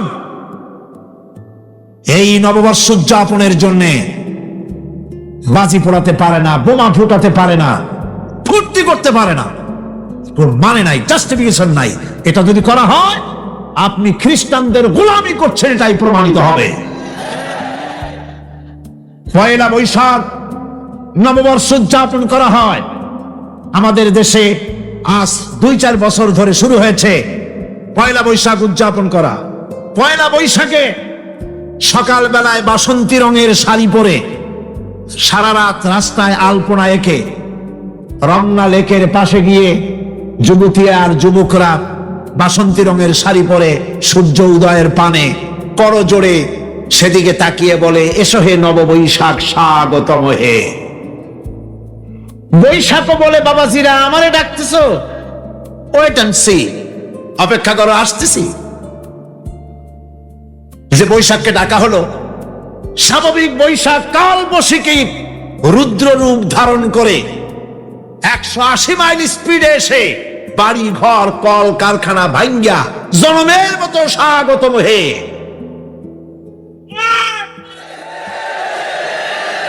এরপর রাজনৈতিক নেতৃবৃন্দ এবং বুদ্ধিজীবী, ছাত্রছাত্রী, শিক্ষক, 1 শ্রেণীর শিক্ষক বৃন্দ মঙ্গল প্রদীপ জ্বালিয়ে দিনের সূচনা করেন। কুকুরের মুখোশ, গাধার মুখোশ, কুমিরের মুখোশ পরে মিছিল করেন। ঢোল, আরো কি হাবিজাবি বাজাইয়া ফুর্তির চোটে সিটই পড়বে না খারাপ হয়ে থাকবে দিশা করতে পারে না, ঠিক কিনা কন? আমি জিজ্ঞেস করি, পয়লা বৈশাখের সাথে উদযাপন, নববর্ষ উদযাপনের সাথে মুখোশ পরার সম্পর্ক কি? গরু আর গাধার শূকরের মুখোশ পরে আপনি কি বুঝাতে চান যে নতুন বছরটা জাতির সাথে গাধার মতো ব্যবহার করবেন অথবা কুকুরের মতো? নাউযুবিল্লাহি মিন যালিক। মুসলমানদের জন্য জায়েজ নাই, হারাম হারাম। বৈশাখের কোনো গুরুত্ব নাই। পয়লা বৈশাখ যদি কিছু করতেই হয়, হজরের নামাজ পড়ে, দরুদ পড়ে, তেলাওয়াত করে আল্লাহর কাছে মুসলমানের দোয়া করা দরকার। আল্লাহ, বিগত বছরটা পার করেছি গুনাহ করে, নাফরমানি করে, আগামী বছর আমাদেরকে নেককার বানাও, নামাজি বানাও, চরিত্রবান বানাও, দিনদার বানাও, বছরটা দেশের জন্য, জাতির জন্য কল্যাণকর করে দাও। ভালো হইতো না? ভালো হইতো না? ভালো হতো। কিন্তু কপাল খারাপ, সংস্কৃতির নামে আসছে বেহায়াপনা। ভারতীয় উৎসব হয় বাংলাদেশে, ইন্ডিয়ান ফেস্টিভ্যাল। আমি প্রশ্ন করতে চাই সরকারের কাছে, বাংলাদেশের উৎসব ভারতে হয় কিনা? যদি বাংলাদেশের উৎসব ভারতে না হয়, বাংলার মাটিতে ভারতের উৎসব কেন? ভারতীয় সংস্কৃতি মুসলমানদের জন্য এইডসের চাইতেও মারাত্মক। ওই সংস্কৃতির সাথে আমাদের কোনো মিল নাই। তেল আর পানি কোনোদিন মিশবে না। আমাদের সংস্কৃতি সম্পূর্ণ আলাদা, ঈমান ভিত্তিক, তাওহীদ ভিত্তিক সংস্কৃতি আমাদের। যুবতী মেয়েদেরকে এনে প্রতিদিন সপ্তাহে সপ্তাহে ডজনকে ডজন শিল্পী আনা হচ্ছে আমাদের দেশে, গায়িকা, নর্তকী। আমাদের দেশের ভাবমূর্তিকে নষ্ট করা হয়েছে।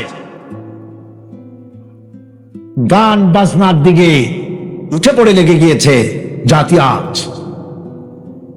এ জাতির দুর্ভাগ্য কোথায় গিয়ে ঠেকবে আল্লাহ পাক জানেন। আমরা মুসলমান, আমাদের উন্নতি, আমাদের অরুজ, আমাদের জওয়াল, আমাদের উন্নতি আর আমাদের অবনতি কিসে হবে? এসো, এ জাতির অগ্রগতি আর উন্নতির ইতিহাস তোমারে শোনাই। এ জাতির হাতে যতদিন ছিল তরবারি, এ জাতির হাতে যতদিন ছিল কোরআন, গোটা পৃথিবী তার পায়ের উপরে চুমা খেয়েছে। আর যেদিন কোরআনের পরিবর্তে জাতির হাতে এসেছে তানপুরা, বেহালা, ঢোল, সারিন্দা, নারিন্দা, সারেগামা, পাদানিসা, তখনই কপাল পুড়েছে জাতির।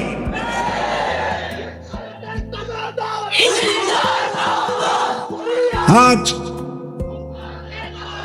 আমাদের দেশে স্বাধীনতার রজত জয়ন্তী উদযাপন হয়েছে শুধু গান আর গান, নাচ আর নাচ।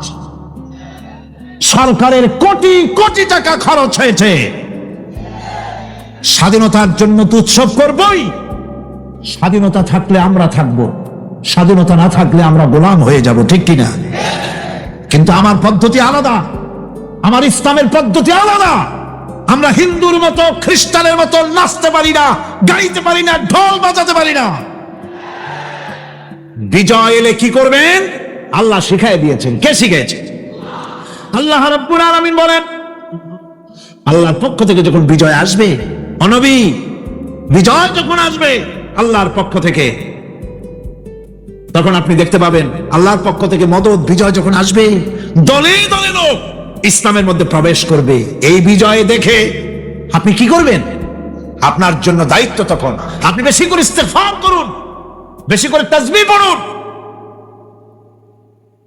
রাসূল করিম সাল্লাল্লাহু আলাইহি ওয়াসাল্লাম এই সূরা নাযিল হওয়ার পর, ইসলামের চূড়ান্ত বিজয়ের মুহূর্তে এই সূরা যখন নাযিল হলো, রাসূল করিম সাল্লাল্লাহু আলাইহি ওয়াসাল্লাম, হাদিস শরীফে এসেছে, রাসূল করিম সাল্লাল্লাহু আলাইহি ওয়াসাল্লামকে হযরত আয়েশা সিদ্দিকা রাদিয়াল্লাহু তাআলা আনহা জিজ্ঞেস করেছেন, হুজুর আপনি এখন এই দোয়াটা একটু বেশি বেশি করতেছেন কেন? হুজুর বলেছেন, এটা আমাকে পড়তে বলা হয়েছে, আমাকে ইস্তেগফার করতে বলা হয়েছে, আমাকে তাসবিহ করতে বলা হয়েছে। অর্থাৎ বিজয়ে বিনয়ী হও। স্বাধীনতা দেন আল্লাহ, টিকায় রাখার মালিকও সে আল্লাহর প্রতি রুজু হতে হবে, মাথা নত করতে হবে। ঢোল বাজায় জাতির স্বাধীনতা রক্ষা করা যাবে না। গানকে নাটক করে ভারতীয় সংস্কৃতির উলঙ্গ বেহায়া নর্তকী এনে বাংলাদেশের স্বাধীনতা রক্ষা করা যাবে না। স্বাধীনতা রক্ষা করতে পারবে ইমানদার সাহসী সরকার। ইমানদার হতে হবে, সাহসী হতে হবে। স্পষ্ট করে ভারতকে জানিয়ে দিতে হবে, বাংলাদেশের বুকের উপর থেকে ট্রানজিট দেওয়া হবে না, হবে না, হবে না। আমাদের চট্টগ্রামের এই চট্টগ্রামের পোর্টকে থামুন, চট্টগ্রামের বীর চট্টলার পোর্টকে ভারতের জন্য মুক্ত হতে দেওয়া হবে না। এদেশের লক্ষ লক্ষ মানুষের জীবন যেতে পারে, ভারতকে ট্রানজিট দেব না। ভারতকে ট্রানজিট দেওয়ার অর্থ হল ভারতের সেনাবাহিনীকে বাংলাদেশকে ওয়েলকাম করা, ভারতের ডেঙ্গু জ্বর তাদের এইডস রোগ বাংলাদেশে আমদানি করা, বাংলাদেশকে ভুটান সিকিমের মতো ভারতের গোলাম বানিয়ে দেওয়া। আমি বলতেছিলাম থামুন, গায়রিল মাগদুবি আলাইহিম ওয়ালাদ-দাল্লিন, খ্রিস্টান, ইহুদি, হিন্দু, মুশরিক কারো অনুসরণ করব না। অনুসরণ করব কয় শ্রেণীর? 4 শ্রেণীর। নবীয়িন, সিদ্দিকিন, শুহাদা, সালেহিন। কোন আলহামদুলিল্লাহ। এরপর আমরা মুসলমান, কিন্তু আমাদের বিবাহ অনুষ্ঠান যখন হয়, এই বিবাহ অনুষ্ঠানগুলি আমরা কি মুসলমানদের মতো করি? জবাব চাই, করি? আপনারা যে হলুদ অনুষ্ঠান করেন, শরীয়তের কোন জায়গায় আছে? এই হলুদ অনুষ্ঠান হিন্দুদের কাছ থেকে আমদানি হয়েছে। একটা হলুদ অনুষ্ঠানে যা খরচ হয় তা দিয়ে 6টা বিয়ে করানো যায়। সুতরাং আজ থেকে তওবা করুন, আমরা আর হলুদ অনুষ্ঠান করব না। রাজি আছেন? রাজি আছেন? বিবাহের নামে অপসংস্কৃতির জায়গা আমরা করে দিতে পারি না। যৌতুক যেমন হারাম, গত মাহফিলে বলেছি, মনে আছে না? মনে আছে কিনা? যৌতুক যেমন হারাম, যৌতুক কি আপনারা নেবেন নাকি? মেয়েওয়ালাদের উপরে চাপ সৃষ্টি করবেন না, জায়েজ নাই। মেয়েওয়ালারা যদি ইচ্ছে করে কিছু দেয়, নিবেন। আমি তো আশা করেছিলাম যে সংসদ নেত্রী, প্রধানমন্ত্রী মহিলা, বিরোধী দলীয় নেত্রীও মহিলা, সুতরাং মহিলাদের উপরে তাদের দরদের খাতিরেই তারা যৌতুক বিল উত্থাপন করবেন, কিন্তু তারা করেন নাই। তাদের উচিত ছিল যৌতুককে ঝাঁটা মেরে বঙ্গোপসাগরে ফেলে দেওয়া, ওনারা তা করেন নাই। কিন্তু আমি ইনশাআল্লাহ সংসদে যৌতুক বিল জমা দেব ইনশাআল্লাহ। আমি একা অথবা আমরা 3 জন যাই হই, সংসদে আমি কখনো একাকিত্ব ফিল করি না, কারণ আল্লাহ রাব্বুল আলামিন আমার সাথে আছেন। এই যৌতুক বিরোধী বিল উত্থাপন করে যৌতুক বন্ধ করতে হবে। 2 নম্বরের কথা হচ্ছে, মেয়েওয়ালারা তারাও আবার একটা খারাপ কাজ শুরু করেছেন, সেটা হলো বেশি পরিমাণের মহারানা চাপায় দেওয়া। মহারানা এটা শরীয়ত কোনো বাধ্যে টেন্দে দেয় নাই। সেনাপক্ষ যদ্দূর দিতে পারে সেইটা মেয়েওয়ালাদের আন্দাজ থাকা উচিত। অহেতুক যৌতুক, অহেতুক মহারানা চাপায় দিবেন না। এটা একটি ট্র্যাডিশন হয়েছে। 5,55,515 টাকা 1 পয়সা, বাজে কাজ। 11 লক্ষ, হ্যাঁ, যদি ছেলেওয়ালা দেওয়ার মতো হয়, স্ত্রী দেন না, কোনো ক্ষতি নাই। আল্লাহ তো কোরআন শরীফে বলেছেন, তোমার বউরে যদি তুমি পাহাড় সমান সম্পদ দাও, কণা মাত্র ফিরায় নিও না। সুবহানাল্লাহ। আর মহারানার টাকাকে ফরজরূপী দায়িত্ব হিসাবে আদায় করে দাও। কাজী যে মহারানা আদায় হতে পারে এই রকমের মহারানা দেওয়া উচিত। অতিরিক্ত চাপায় দিতে পারবে না, কিয়ামতের দিন ওই পুরুষটাকে আল্লাহর দরবারে জিনাকারের কাতারে দাঁড়াতে হবে। আমাদের বিবাহ সম্পর্কে কথাটা বললাম, মনে রাখবেন, যৌতুক নিবেন না, আর অতিরিক্ত মহারানার বোঝাও চাপায় দিবেন না। তবে যা দিতে পারে সেই রকমই আপনারা দিবেন। এরপর আর একটা জিনিস আমাদের দেশে চালু আছে, যা হিন্দু খ্রিস্টানদের সঙ্গে মিলে যায়, তা হচ্ছে কোন সম্মানিত লোক মারা গেল, তার জন্য নীরব হয়ে দাঁড়ায় থাকা। আমাদের পার্লামেন্টের একজন সদস্য মারা গেলেন, সংসদে প্রস্তাব উঠল 1 মিনিট নীরব হয়ে দাঁড়ায় থাকে।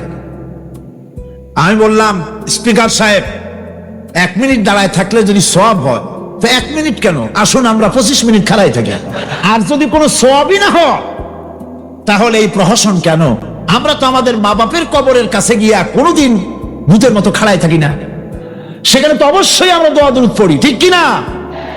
বললাম স্পিকার সাহেব, আমার মাহফিল যদি হতো তা আমি বলতাম সূরা ফাতিহা পড়েন, ইখলাস পড়েন, দরুদ শরীফ পড়েন। এটা আপনার মাহফিল, এটার গার্ডিয়ান আপনি, এটার অভিভাবক আপনি। আপনি সকলকে বলেন সূরা ফাতিহা, সূরা ইখলাস পড়তে। মাননীয় সম্মানিত স্পিকার সাথে সাথে বললেন সকলকে আপনারা ফাতিহা পড়েন, ইখলাস পড়েন, দরুদ শরীফ পড়েন। আলহামদুলিল্লাহ, বললেন আলহামদুলিল্লাহ। আমরা চেষ্টা করছি সংসদের ভেতরে একটা গুণগত পরিবর্তন আনার জন্য। আল্লাহ যেন তৌফিক দান করে, আমিন। ভাইরা আমার, সুতরাং এই সমস্ত হচ্ছে খ্রিস্টান ইহুদিদের কাস্টমস, তাদের ট্র্যাডিশন, এর সাথে আমাদের কোনো সম্পর্ক নাই। হিন্দুরা খ্রিস্টানেরা কেউ মরে গেলে পরে দাঁড়ায় থাকুক, শুয়ে থাকুক, যেমনি পারে তেমনি করুক, কিন্তু আমি তো মুসলমান, আমি কি? জোরে বলেন আমরা কি? ইসলাম যা এলাউ করে না আমরা তা করতে পারি না। এটা যেন আমাদের সকলের মনে থাকে। বন্ধুগণ, এরপরে আমি আরজ করতে চাই, আমি মোনাজাতের দিকে এগোচ্ছি। আমি বুঝতে পারছি মানুষের প্রচন্ড কষ্ট হচ্ছে, মা বোনদের, ভাইয়েদের। এরপরে যে কথাটি আমি বলতে চাই সেটা হলো, বাংলাদেশ হচ্ছে ইসলামের ঘাঁটি, ইসলামের দুর্জয় ঘাঁটি।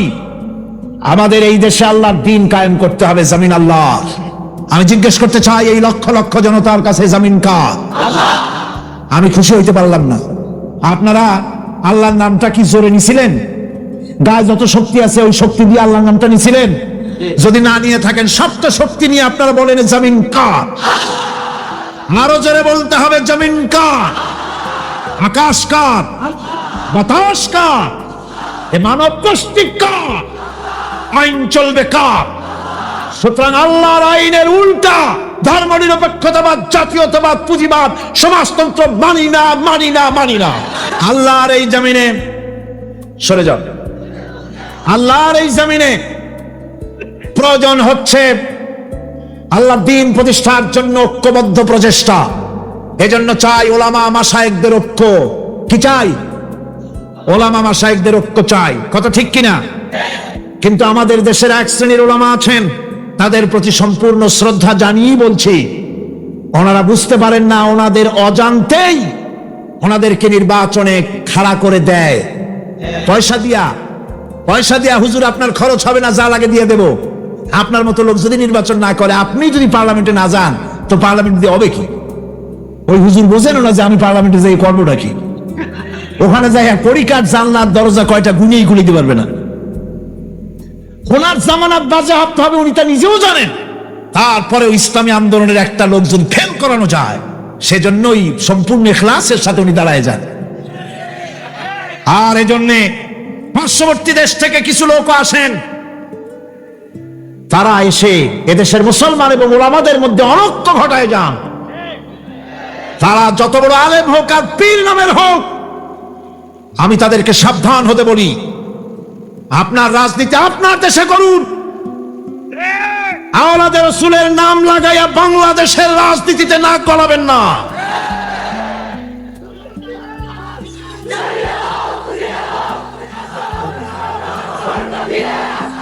ওলামাদের এক হতে হবে।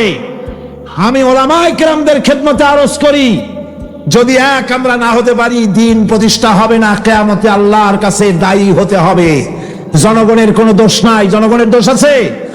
জনগণের দোষ আমি দেই না। বিশ্বাস করুন, যদি আল্লাহ না করুন এদেশে ইসলামী আদর্শ বাস্তবায়িত না হয়, ইসলামী স্টেট কায়েম না হয়, তাহলে কিয়ামতের দিন আলেম, ওলামা, পীরেরা জনগণের চাইতে সবচাইতে বড় আসামি হবে কিয়ামতে।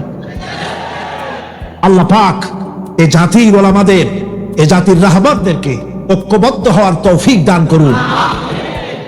ওনারা যত ফতোয়া দেন, সমস্ত ফতোয়া ইসলামী আন্দোলনের বিরুদ্ধে।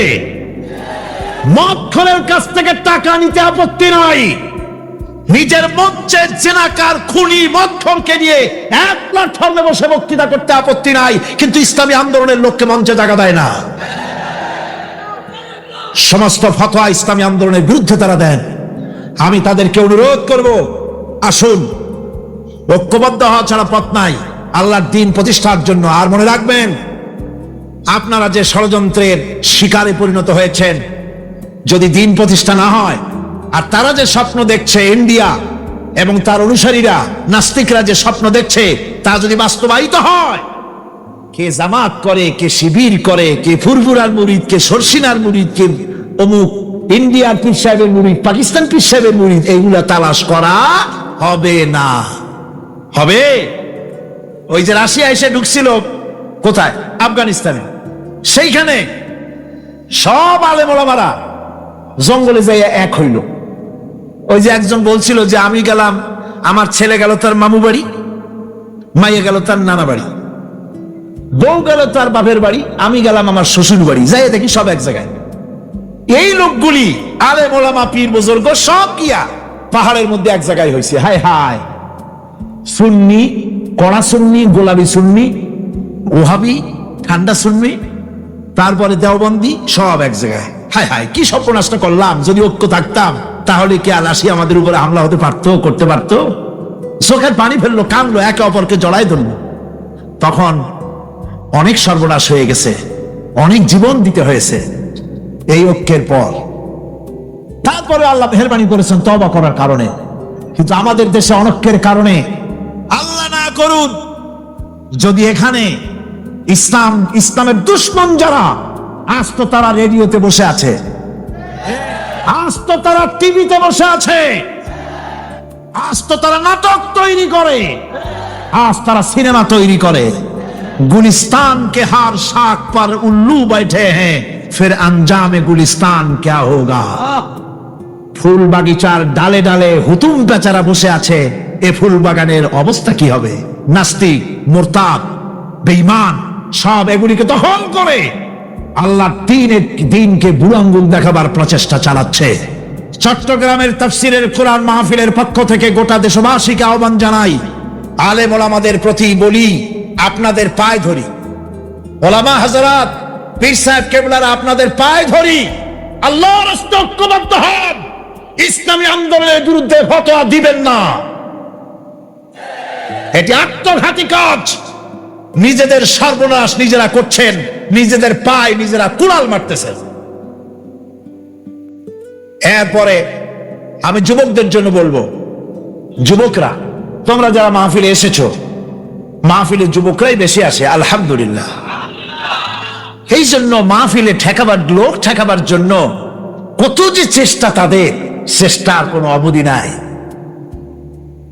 এই আমি আমার বিরুদ্ধে 1989-90 দুইটা বছর যা জ্বালানো হয়েছে, যেখানে যাই, আমি যাওয়ার আগেই হযরত হরতাল শরীফ আইসে হাজির, 144 ধারা হাজির। তো মাবুদের মেহেরবানি, জনগণ কোরআনের পাগল, বাংলাদেশের জনগণ যেখানে 144 দিয়েছে সরকার, জনগণ সেখানে 288 বানায় দিছে। এক পত্রিকায় দেখলাম, সেখানে লিখেছে হরতালও সফল, তাফসীরও সফল। তা আবার কেমনে? তারপরে দেখলাম উনি নিজেই লিখছেন, তিনি আবার এখনকার সরকারের একজন মন্ত্রীও, প্রতিমন্ত্রী। তিনি লিখছেন সেখানে যে সাইদি যেখানে যায় হরতালের ডাক দেওয়া হয়। তো হরতালের ডাক দেওয়া হলো পরে স্কুল বন্ধ, কলেজ বন্ধ, মাদ্রাসা বন্ধ, দোকানপাট বন্ধ, কারখানা বন্ধ, সন্ধ্যার দিকে কারো কোনো কাজ নাই, সব তাফসীরে হাজির। তো দুটোই সফল হল। কোরআনের পাগল থেকে, কোরআনের পাগলদেরকে কোরআন থেকে বঞ্চিত করা, দূরে রাখা ওদের সবচাইতে বড় ভয়। বুড়ারা ওরাই যাবে মাহফিলে, যুবকরা যায় কেন? ওদের চিন্তা যে আমাদের পুকুরের জিয়ানো মাছগুলি সব তো নিয়ে গেল, ঠেকাইতে পারবা না। এই যুবকদের শরীরের ভিতরে রক্ত কার? না না, আল্লাহর রক্ত না, আন্দাজে কথা কইেন না। এই যুবকদের মধ্যে রক্ত হিন্দুর রক্ত নাই, সূর্য সেনের এক ফোঁটা রক্ত নাই, রবীন্দ্রনাথের রক্ত নাই। এ কোটি কোটি মুসলমান যুবকের ভেতরে রয়েছে শাহ মখদুম, শাহ আমানতের রক্ত, হাজী শরিয়তুল্লাহর রক্ত রয়েছে, হাজী নিসারউদ্দিনের রক্ত, তিতুমীরের রক্ত রয়েছে। সুতরাং এই মুসলমান যুবকদেরকে ইসলামের রাস্তা থেকে সরিয়ে দেওয়া যাবে না। যুবকদের বলি, আল্লাহর দ্বীন কায়েমের জন্য ঐক্যবদ্ধ হতে হবে। বাংলাদেশ আল্লাহর জমিন, কোরআনের আইন এখানে প্রতিষ্ঠার জন্য যুবকদের বলি, ইসলাম শেখো, কোরআন শেখো, চরিত্র বানাও। When character is lost, everything is lost. চরিত্রই যখন হারাবে, তখন তোমার কাছে হারাবার মতো আর কোনো জিনিস বাকি থাকবে না। চরিত্রকে বলবৎ রাখবে। চরিত্র হলো সবচাইতে, মানুষ হওয়ার জন্য চরিত্র শ্রেষ্ঠ জিনিস। এই চরিত্রকে তোমরা হেফাজত করবে, 5 ওয়াক্ত নামাজ পড়বে, ওয়াকুনু মা'আস সাদিকিন, সত্যবাদীদের সাথে থাকবে। যারা ইসলামের আন্দোলন করে তাদের সাথী হও, তাদের কর্মী হও। আল্লাহ রাব্বুল আলামিন তোমাদেরকে যুগের খালিদ বিন ওলীদ আল্লাহ বানায় দিবে। আমি তো বিশ্বাস করি এই যুবকদের হাতেই ইসলামের পতাকা উড়বে বাংলাদেশে ইনশাআল্লাহ।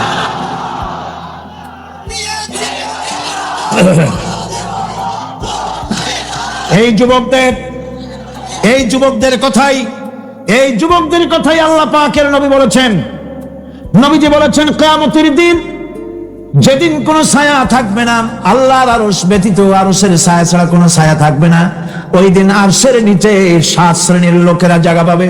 ওর ভিতরে হবে এক শ্রেণী হবে ওয়াশাবুন নাশা ফি ইবাদাতিল্লাহ, ওইসব যুবক যারা রাত কাটিয়েছে আল্লাহর ইবাদত করে, চোখের পানি ফেলেছে, তাদের জন্য জান্নাত যুবকদের জন্য। আমি আগেও বলেছি, বুড়োরা কেউ ভেস্তে যাবে না, চিন্তা করে কোনো লাভ নাই। কালো মানুষ আর বুড়া মানুষ ভেস্তে যাবে না, কোন মৌলভী সাহেবের ফতোয়া নয়, স্বয়ং রাসূলুল্লাহ বলছেন। এখন তো বুড়ো মানুষেরা মহা মুসিবতে পড়ছেন। আমিও আপনাদের দলে, চিন্তার কারণ নাই। রাসূলুল্লাহ বলেছেন, বুড়া কালো মানুষ কান্দো না, কান্দার কোনো দরকার নাই। তুমি যখন ভেস্তে যাবে তুমি বুড়া থাকবে না, আল্লাহ জওয়ান বানায় দিবেন। কালো মানুষ কালো থাকবে না, জান্নাতে যাওয়ার সময় আল্লাহ পাক পূর্ণিমার চাঁদের চাইতেও সুন্দর বানায় দিবেন। সুতরাং যুবকেরা, বেহেশত তোমাদের জন্য, এই বেহেশতের জন্য তৈরি হও, জান্নাতে যাওয়ার জন্য তৈরি হও। এই দুনিয়ার নারী, বাড়ি, গাড়ি তুচ্ছ আল্লাহর জান্নাতের সামনে। সাহাবায়ে কেরাম জীবন দিয়েছেন জান্নাতের আশায়। সেই জান্নাতের আশা, জাহান্নামের ভয় আর জান্নাতে যাওয়ার লোভ প্রত্যেকটি যুবকের রক্তের ফোঁটায় ফোঁটায় আল্লাহ ঢুকায় দিক। যুবতী মেয়েদেরকে বলবো, ছাত্রী যারা এসেছেন মহিলাদের মধ্যে, এদেশে ইসলামী ছাত্রী সংস্থা নামে একটি সংস্থা আছে। মেয়েদেরকে দ্বীন শিখায় তারা। যেখানে মেয়েরা তাদের সতীত্ব বজায় রাখতে পারে না, দ্বীন শিখতে পারে না, সেখানে কলেজে, বিশ্ববিদ্যালয়, হাই স্কুলে ইসলামী ছাত্রী সংস্থা একটা নিয়ামত। জোরে কোন আলহামদুলিল্লাহ। সব ভাইদেরকে আর মায়েদেরকে বলবো, আপনারা আপনাদের মেয়েদেরকে ছাত্রী সংস্থার সাথে দ্বীন শেখার জন্য, ঈমান শেখার জন্য, চরিত্র শেখার জন্য আপনি তাকে দিয়ে দেন। 1 বছর 6 মাস পরে ওই মেয়েকে দেখলে আপনার চোখ ঠান্ডা হয়ে যাবে। আলহামদুলিল্লাহ, দিনদার হবে, নামাজি হবে, পরেশগার। এরপরে যুবকদের কথা বললাম, যুবতী মেয়েদের কথা বললাম। এখন বলবো আমি সরকারি অফিসারদের কথা। সরকারি অফিসার যারা, প্রশাসনিক দায়িত্বশীল যারা, তারা হচ্ছেন আমাদের সবচেয়ে নিকটতম লোক। তারা জনগণের খেদমত করছেন। আলহামদুলিল্লাহ। সকলে কোন আলহামদুলিল্লাহ। আমি দোয়া করি তাফসীরের মাহফিলের পক্ষ থেকে সরকারি অফিসার যারা, ম্যাজিস্ট্রেট আছেন, জজ আছেন, ডিসি আছেন, এমডিসি আছেন, এডিসি আছেন, টিএনও আছেন, সর্বস্তরের সচিব থেকে শুরু করে দারোগা পর্যন্ত সর্বস্তরের প্রশাসনিক দায়িত্বশীল ব্যক্তিবর্গকে আল্লাহ রাব্বুল আলামিন ঈমানী যোগ্যতার সাথে সরকারি দায়িত্ব পালনের তৌফিক দিন।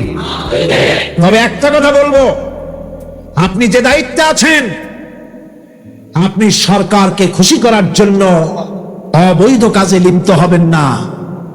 আপনার বিবেক যদি বাধা দেয়, এরপরে বলবো আমার মা বোনদের কথা, যারা কষ্ট করে এসেছেন।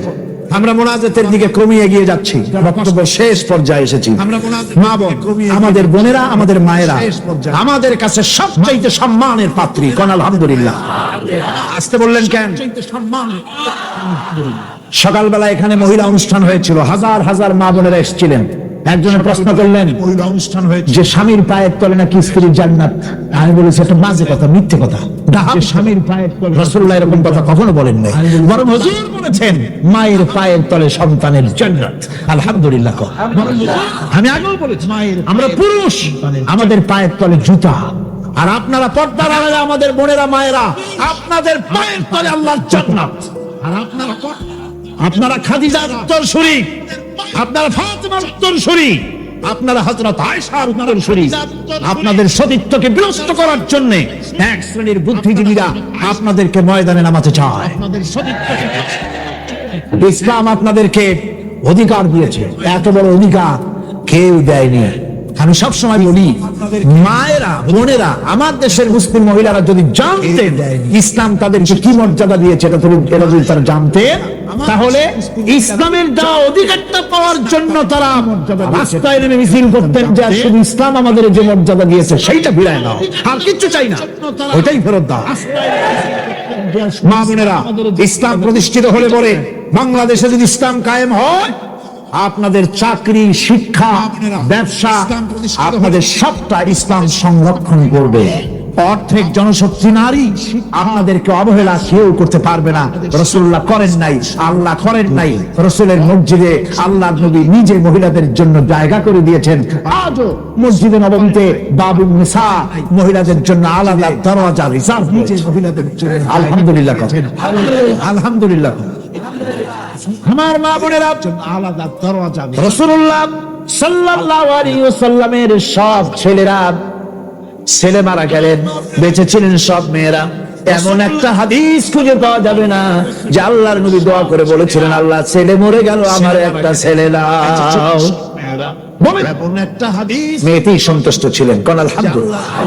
আমার হুজুর বলেছেন বিদেশে যাবে, বাজারে যাবে, কিছু না কিছু উপহার সামগ্রী বাড়ি কিনে নিয়ে যাও, আর ঘরের মধ্যে ঢুকে প্রথমেই দিবে মেয়েকে দিয়ে দেওয়া শুরু করবে। তোমার আল্লাহ করতে ইচ্ছা করে না, মেয়েরা প্রথমে কারে দিবা?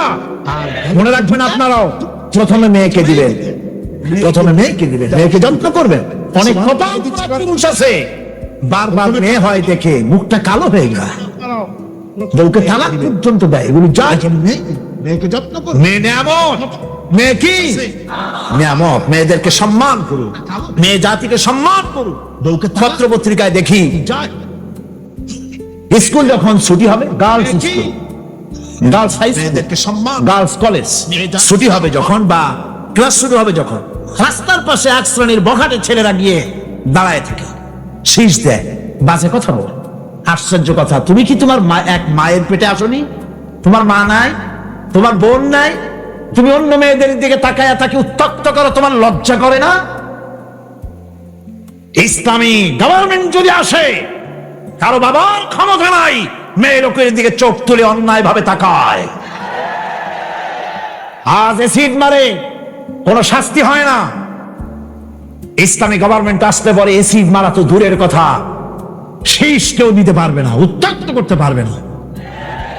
মা বোনেরা, আপনাদের অস্তিত্বের জন্য, আপনাদের সতীত্বের জন্য, আপনাদের অধিকার প্রতিষ্ঠার জন্য ইসলামের চাইতে গ্যারান্টি আর কোথাও নাই। সবটা গ্যারান্টি কোথায় আছে? ইসলাম।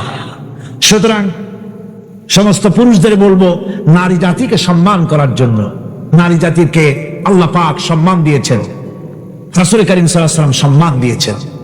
আল্লাহর নবী বলেছেন, নবীজির কাছে প্রশ্ন হয়েছে, খেদমত করব কার? হুজুর বলেন, তোমার মায়ের। তারপরে কার? তোমার মায়ের। তারপরে কার? তোমার মায়ের। তারপরে কার? তোমার পিতার। আল্লাহর নবী বাপের চাইতে মায়ের মর্যাদা 3 গুণ বাড়াইয়া দিলেন। সে যে মাই হোক, আপন না হোক আর সৎ মা হোক, মায়ের মামাই। মা যদি নামাজ না পড়ে, রোজা না রাখে, চরিত্র যদি খারাপ হয়, মাকে চোখ রাঙাইয়া কথা বলা যাবে না। সুবহানাল্লাহ কোন? চোখ রাঙায় কথা বলা যাবে না, ধমক দেওয়া যাবে না, সেনসিটিভ পয়েন্ট। বুখারী শরীফের হাদিস, মা বাপ খুশি, আল্লাহ খুশি, মা বাপ নারাজ, আল্লাহ নারাজ। মা বাপকে অসন্তুষ্ট করে বেহেশতে যেতে পারবেন না। মা বাপকে খুশি করেন, মাকে সম্মান করুন, মহব্বত করুন। আল্লাহ শিখাই দিয়েছেন। মা বাপ এমন সেনসিটিভ পয়েন্ট যে ব্যবহারটা আল্লাহ শিখাইছেন। কে শিখাইছে? আল্লাহ রাব্বুল আলামিন বলেন, মা বাপের সঙ্গে সম্মানজনক কথা বলো, খবরদার বেয়াদবি করবে না। আর মা বাপের জন্য, তাদের জন্য আমি আল্লাহ রাব্বুল আলামিনের কাছে দোয়া করো। আল্লাহ রাব্বুল আলামিন শিখাই দিলেন, বান্দারে তোর মা বাপের জন্য আমার কাছে দোয়া কর। আয় আল্লাহ, আমার মা বাপ যেমন ছোট্ট বেলায় আমাকে স্নেহের কোলে লালন পালন করেছে, মাবুদ গো আমার মা বাপকে তোমার রহমতের কোলে লালন পালন করো। আল্লাহ শিখাই দিচ্ছে। হাদিস শরীফ এসেছে, হুজুর বসে আছেন মসজিদে নববীতে, সাহাবায়ে কেরাম বসা, এক বৃদ্ধা মহিলা প্রবেশ করেছেন মসজিদে, হুজুর তাকে দেখে দাঁড়ায় গেলেন। মহিলা আসার পর নবীজি নিজের গায়ের চাদর বিছিয়ে দিলেন। মহিলা চলে যাওয়ার পর সাহাবায়ে কেরাম জিজ্ঞেস করলেন, হুজুর একজন সাধারণ মেয়ে লোকের জন্য হুজুর নিজের চাদর বিছাইলেন, বুঝলাম না ফজিলত কি, চিনলাম না মেয়ে লোকটাকে। হুজুর বলেন, সাহাবীরা চাদর তো ভালো, হক তো আদায় করতে পারি নাই, চিনতে পারো নাই, তোমরা বুঝতে পারো নাই। আমি দুনিয়া আসার পর আমার মায়ের দুধ আমার কিসমতে তেমন হয় নাই, আমি আমার মায়ের যত্ন তেমন পাই নাই, স্নেহ আদর তেমন পাই নাই। যার বুকের দুধ খাইয়া, যার কোলে কাখে চড়ে আমি বড় হয়েছি, ইনি আমার সেই দুধ মা হযরতে হালিমাতুস সাদিয়া। বন্ধুরা, মা যদি বেঁচে থাকে, রাত্রে বাড়ি গিয়ে পায়ে ধরুন, বলেন মা অন্যায় করেছি, জীবনে বহু বেয়াদবি করেছি, আমারে মাফ করে দাও। বিশ্বাস করুন, মা বাপের যদি খেদমত করেন, মা বাপ যদি রাজি থাকে, রিস্কে, খাদ্যে, টাকায়, ইজ্জতে জীবনেও কষ্ট হবে না। মা বাপের খেদমত করুন, মা বাপকে ভালোবাসুন, শ্রদ্ধা করুন। আমার মায়ের, আমার বোনের, আপনারা যারা আসছেন, আপনারা আমাদের সম্মানের পাত্রী। ইসলাম আপনাদের কত অধিকার দিয়েছে প্রতি বছর বলেছি, আজ আর লম্বা কথা বলতে চাই না, শুধু বলি পর্দায় থাকুন, পর্দায় থাকুন, আপনার সম্মান আপনি রক্ষা করুন, পর্দায় চলাফেরা করুন, সন্তানদেরকে মানুষ করুন, তাদেরকে ইসলামের রাস্তায় চালান। মা বোনদের ব্যাপারে এই আরজ করছি, ঘরে ঘরে ইসলামের দুর্গ বানান, আপনার সন্তানদেরকে ইসলামের রাস্তায় আনেন, স্বামীকে নামাজি বানান, চরিত্রবান বানান, দিনদার বানান। এরপরে সব শেষে দেশের আইনজীবী, সাহিত্যিক, বুদ্ধিজীবী, সাংবাদিক, তাদের ব্যাপারে বলতে চাই, আপনারা জাতির বিবেক, আপনারা জাতির জন্য অনেক কিছু করতে পারেন। সাহিত্যিকরা, কবিরা, বুদ্ধিজীবীরা, সাংবাদিকরা অনেক অবদান রাখতে পারেন। আপনার একটা বেকায়দার খবর দেশের মধ্যে চাঞ্চল্যের সৃষ্টি করে দিতে পারে, আবার একটা ভালো খবর দেশের মধ্যে আমন আমান পয়দা করে দিতে পারে, ঠিক কিনা? ঠিক কিনা? সুতরাং সাংবাদিক বৃন্দ, আপনারা সম্মানের পাত্র, আপনারা নিজেদের সম্মানকে রক্ষা করে চলবেন, হলুদ সাংবাদিকতার পেছনে দৌড়াবেন না। প্রত্যেকটি কথা এবং কাজের জন্য আল্লাহর কাছে জবাবদিহি করতে হবে, এ কথা যেন সাংবাদিকদের মনে থাকে। আল্লাহকে ভয় করুন, আল্লাহকে ভয় করুন, আল্লাহকে ভয় করে সাংবাদিকতার মহান পেশায় নিয়োজিত থাকুন। হক কথা লিখবেন, জীবনের বিনিময় হক কথা বলবেনই, অন্যায়কে প্রশ্রয় দিবেন না, সত্যকে ঢেকে রাখবেন না, তাহলে কিয়ামতে আল্লাহর কাছে জবাবদিহি করতে হবে। আইনজীবী, বুদ্ধিজীবী, সম্মানের পাত্র আপনারা, আপনারা দেশের জন্য, জাতির জন্য কল্যাণজনক কিছু রেখে যাওয়ার জন্য চেষ্টা করুন। সব শেষ কথা সেটা হলো এই পৃথিবীর কাছে আমরা অনেক ঋণী, এই পৃথিবীর কাছেও আমরা অনেক ঋণী। এই পৃথিবীতে পৃথিবীর ফল খাই, ভাত খাই, মাছ খাই, পনির খাই, তরকারি খাই, দুধ খাই, গোশ খাই, এই পৃথিবী থেকে উৎপাদিত। সুতরাং এই পৃথিবীর কাছেও আমরা ঋণী আছি। মূল ঋণী তো আল্লাহর কাছে। মূল ঋণী কার কাছে? আল্লাহ পাকের কাছে। তবে পৃথিবীর কাছে একটু ঋণী আমরা আছি, সেই ঋণ পরিশোধ করতে হবে। সেই ঋণটা কিভাবে পরিশোধ করবেন? সেই ঋণটা পরিশোধের একটাই পথ, আপনার চাইতে আপনি একজন ভালো নাগরিক আপনার সন্তানদের মধ্য থেকে তৈরি করে যান। একজন দিনদার, ইমানদার মুসলমান সন্তান, সন্ততি, ছেলে মেয়ে তৈরি করে যান, তাদেরকে দিনদার বানান, নামাজি বানান, চরিত্রবান বানান। আল্লাহ পাক যেন সকলকে তৌফিক দেন। শেষে একটা ওয়াদা করতে চাই, আপনাদের কাছে একটা দাবি করতে চাই। আমার দাবি তো আপনারা মনে হয় ফেলবেন না, ফেলবেন নাকি? আপনাদের জানা আছে অযৌক্তিক দাবি আমি করব না। সে দাবিটা হচ্ছে, বহুত মুসলমান আছে শবে বরাতে সারা রাত জাগে কিন্তু ফজরের নামাজ পড়ে না, আছে কিনা? আজকের মাহফিলে দোয়া কবুল হবে আশা করে অনেক বেনামাজিও আসছেন, নামাজ পড়েন না। 5 ওয়াক্ত নামাজকে সঠিকভাবে পড়তে হবে, রাজি আছেন? নামাজের ব্যাপারে গত বছর প্রায় 2 ঘন্টা ওয়াজ করেছিলাম, মনে আছে না? মনে না থাকলে ক্যাসেট আবার কিনে নেবেন, আবার কিনবেন, আবার শুনবেন। যেহেতু আমি কথা নিজের থেকে বলি না, কোরআনে কারীম থেকে বলার চেষ্টা করি। আমি আজকে ওয়াদা চাই, মুনাজাতের আগে জীবনে কোনোদিন ফরজ নামাজ, ফরজ রোজা, শরীয়তের ওজর ছাড়া ছাড়বো না। ওয়াদা করতে পারবেন? 2 হাত উঁচু করেন। মা বোনেরা আপনারাও আপনাদের পর্দার ভিতরে হাত উঁচু করে বলেন, ইয়া আল্লাহ, সকলে বলতে হবে, ইয়া আল্লাহ, তোমার নামে কসম করছি, যতদিন আমার মাথার কাছে মালাকুল মউত না আসতেছে ততদিন পর্যন্ত ফরজ নামাজ, ফরজ রোজা শরীয়তের ওজর ছাড়া ছেড়ে দেব না। গুলির মতো প্রতি ঘন্টায় ৬৬,৬০০ মাইল গতিবেগে পৃথিবী ছুটছে। এর অভ্যন্তরে আছে আগুন, এর মধ্যে আছে পাথর। এই এমন মারাত্মক আগুন এই পৃথিবীর পেটের মধ্যে রয়েছে যে আগুন পাথরগুলো পুড়িয়ে লাভায় পরিণত করে দেয় এবং তা উদ্গীরণ করে আগ্নেয় আকারে, আগ্নেয়গিরির আকারে উপচে পড়ে। এই পৃথিবীর মধ্যে এরকম আগুন আছে। আমি আজকে যে আয়াতগুলি তেলাওয়াত করেছি, এই আয়াতগুলির মধ্যে দেখা দৃষ্টান্তগুলি, আল্লাহ চোখে দেখা দৃষ্টান্তগুলিকে আঙ্গুল দিয়ে দেখাচ্ছেন যে দেখো, এইগুলি যে আল্লাহর পক্ষে সম্ভব। তিনি তোমাকে মৃত্যুর পরে জিন্দা করাও তার জন্য। এটা কি সত্য কথা নয় যে আমি তোমাদের জন্য এই পৃথিবীকে একটি বিছানা হিসাবে বানিয়ে দিয়েছি, আর এই পৃথিবীর উপরে পাহাড়গুলি দিয়ে পেরেকের মতো পাহাড়গুলিকে প্রথিত করে দিয়েছি। ওয়া খালাকনাকুম আজওয়াজা, এবং পৃথিবীর মানব বংশ অথবা যে কোনো প্রাণী এবং জন্তুর বংশ বৃদ্ধির জন্য তোমাদের স্ত্রী জাতীয় এবং পুরুষ জাতীয় জোড়ায় জোড়ায় সৃষ্টি করেছি। ওয়াজআলনা নাওমাকুম সুবাতা, আর তোমাদের জন্য তোমাদের ঘুমকে শান্তির বাহন করেছি। ওয়াজআলনাল লাইলা লিবাসা, আর রাতকে করেছি আবরণ অথবা আচ্ছাদন। ওয়াজআলনান নাহারা মাআশা, আর রুজি কামাবার জন্য দিনটাকে করেছে আলোকোজ্জ্বল। ওয়া বানাইনা ফাওকাকুম সাবআন শিদাদা, আর তোমাদের উপরে ৭টি মজবুত আকাশ স্থাপন করেছি। ওয়াজআলনা সিরাজাম ওয়াহাজা, আর তাতে একটি অতি উত্তপ্ত, অতি উজ্জ্বল একটি বাতি সৃষ্টি করেছি, এবং ঊর্ধ্ব দেশ থেকে অবিশ্রান্ত অবিরাম ভাবে বৃষ্টি বর্ষণ করি। কেন? যাতে করে শস্য, শাক, সবজি, উদ্ভিদ আর নিবিড় বাগান সৃষ্টি করতে পারি। এই ছিল তেলাওয়াতকৃত আয়াতের শাব্দিক তর্জমা। আসুন এবার ব্যাখ্যায় চলে যায়। আল্লাহ পাক বলছেন, দেখো, এই পৃথিবীটাকে, এই জমিনটাকে একটি বিছানা হিসাবে আমি বিছায় দিয়েছি, শান্তিময় আবাস ভূমিতে পরিণত করে দিয়েছি এই পৃথিবীটাকে। আল্লাহ পাক বলছেন, যিনি পৃথিবীকে তোমাদের জন্য দোলনা বানিয়ে দিয়েছেন আর সেখানে তোমাদের জন্য রাস্তা তৈরি করে দিয়েছেন যাতে তোমরা গন্তব্য খুঁজে পাও। সূরা নাবার মধ্যে আল্লাহ পাক পৃথিবীকে বলেছেন বিছানা, আর সূরা আয-যুখরুফের মধ্যে বলেছেন দোলনা। পৃথিবীটাকে আল্লাহ কি বললেন? দোলনা।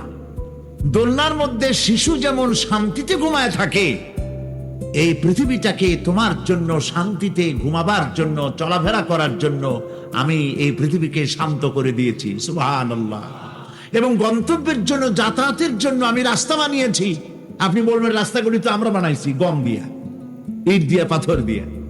হ্যাঁ, আপনি বানাতে পারেন, রাস্তা আপনি বানাতে পারেন, কিন্তু যখন আপনারা কেউ বানান নাই তখন এই পথগুলি আল্লাহরই বানানো ছিল। বিশেষ করে পাহাড়িয়া এলাকায়, পাহাড়িয়া এলাকায় কোন গভর্নমেন্ট গিরিপথ তৈরি করেছে বলেন তো দেখি? কে বানিয়েছে? আল্লাহ পাক তৈরি করেছেন। এই পথ তৈরি করেছে যাতে তোমরা তোমাদের গন্তব্যে পৌঁছতে পারো। মহা শূন্যে ভাসমান এই পৃথিবী, এই পৃথিবীটাকে আল্লাহ পাক আরামের জায়গা বানিয়েছেন, অথচ এই পৃথিবীর মধ্যে আছে কি তা কি আমরা জানি? এই পৃথিবী নামক গ্রহটি, এটি প্রতি ঘন্টায় ৬৬,৬০০ মাইল বেগে পৃথিবীটা ছুটে চলছে বন্দুকের গুলির মতো। প্রতি ঘন্টায় ৬৬,৬০০ মাইল গতিবেগে পৃথিবী ছুটছে। এর অভ্যন্তরে আছে আগুন, এর মধ্যে আছে পাথর। এই এমন মারাত্মক আগুন এই পৃথিবীর পেটের মধ্যে রয়েছে, যে আগুন পাথরগুলো পুড়িয়ে লাভায় পরিণত করে দেয় এবং তা উদ্গীরণ করে আগ্নেয়গিরির আকারে উপচে পড়ে। এই পৃথিবীর মধ্যে এরকম আগুন আছে। এই পৃথিবীতে সর্বপ্রথম নতিজগার জন্য ৫,০০০ টাকা এই মেহফিলের মাঝখান থেকে একজন আল্লাহর বান্দার নাম চেয়েছে। আল্লাহ, যে বান্দারে তুমি বিনুরিত তাম্মা ইয়াউমাল কিয়ামা, বিনুরিত তাম্মা ইয়াউমাল কিয়ামা, কঠিন মুসিবতের দিন, ওই মুসিবতের সময় তার মাথার উপরে আমার আল্লাহ এই ইবাদত করার জন্য, নামাজের সুবিধা করে দেওয়ার জন্য তার মাথার উপরে যদি নূরের টুপি পরিধান করে কিয়ামতের দিন বান্দাকে জান্নাতে পৌঁছে দেয়, এই আশা নিয়ে ওই বান্দার হকে আমার আল্লাহর কাছে দুহাত তুলে একবার দোয়া করে দেব। আসো গো একজন বন্ধু, তোমার কাছে ৫,০০০ টাকা চেয়েছি, আমার আল্লাহর কাছে দিল খুলে দোয়া করে, মুসাফির হয়ে দোয়া করে যাও। একজন মর্দে মুজাহিদের নাম আল্লাহ তুমি শুনায়া দাও, যারে তুমি পছন্দ করো, যারে তুমি চাও, যাকে তুমি ভালোবাসো। আল্লাহ, যার নাম তুমি পছন্দ করিতেছ, আমি কেউ নাম জানি না, কেউ চিনি না, মওলা তোমার নামে আমি একজন বন্ধুর কাছে ৫,০০০ টাকা চেয়েছি। আসো একজন মর্দে মুজাহিদ, তোমার বন্ধু, আল্লাহর ভাইয়ারা, রাসূলের আশিক, একজন মর্দে মুজাহিদের কাছে ৫,০০০ টাকা চেয়েছি। আসো আল্লাহর রাস্তায় দেনেওয়ালা একজন বন্ধুর নাম, মওলা তুমি যারে চাও তারে তুমি দাঁড় করাইয়া দাও। নারে তাকবীর, একটু জোরে নারে তাকবীর। আল্লাহ যারে ভালো রে বাসে, তার কোনো চিন্তা নাই। আসুন এখানে, আল্লাহ যারে ভালো রে বাসে, কন আল্লাহ যারে ভালো রে বাসে। জাহিদুল ইসলাম, জাহিদুল আলী, আব্বা আম্মা আছে বেঁচে? বসো। আল্লাহ যারে ভালো রে বাসে, তার কোনো চিন্তা নাই। জঙ্গলেতে মঙ্গল হয়, ওই দরিয়াই পরে চরা। কথা ঠিক কিনা? আল্লাহ যারে ভালো রে বাসে, তার কোনো চিন্তা নাই। জঙ্গলেতে মঙ্গল হয়, ওই দরিয়াই পরে চরা। আমার ভাই জাহিদুলের জন্য একটু দুই হাত উঁচু করে সকলে দোয়া করে দিই। আল্লাহুম্মা আমিন। ربنا آتنا في الدنيا حسنة وفي الآخرة حسنة وقنا عذاب النار يا رب العالمين। আল্লাহ আমার ভাই জাহিদুল হক, ইয়া আল্লাহ তোমার মসজিদের খাতিরে ইবাদত করার জন্য মাওলা, ঈদগাহর জন্য, মসজিদের জন্য মাওলা, নামাজ পড়ার সুবিধার জন্য ৫,০০০ টাকা দান করে দিয়েছি। রব্বুল আলামিন মেহেরবান করে ভাই জাহিদুলের আব্বার কবরটা মে করে তুমি জান্নাতের টুকরা বানাইয়া দাও। ইয়া আল্লাহ, ভাই জাহিদুলকে তুমি সন্ন্যের দিনের সেনা বানাইয়া দাও, মর্দে মুজাহিদ বানাইয়া দাও। আল্লাহ, ভাই জাহিদুলের তুমি কামাইতে বরকত দান করে দাও। আল্লাহ, তোমার কাবাতুল্লাহর ঘর ধরে, তোমার কাবাতুল্লাহ ধরে আল্লাহ তুমি লাব্বাইক বলার তৌফিক দাও।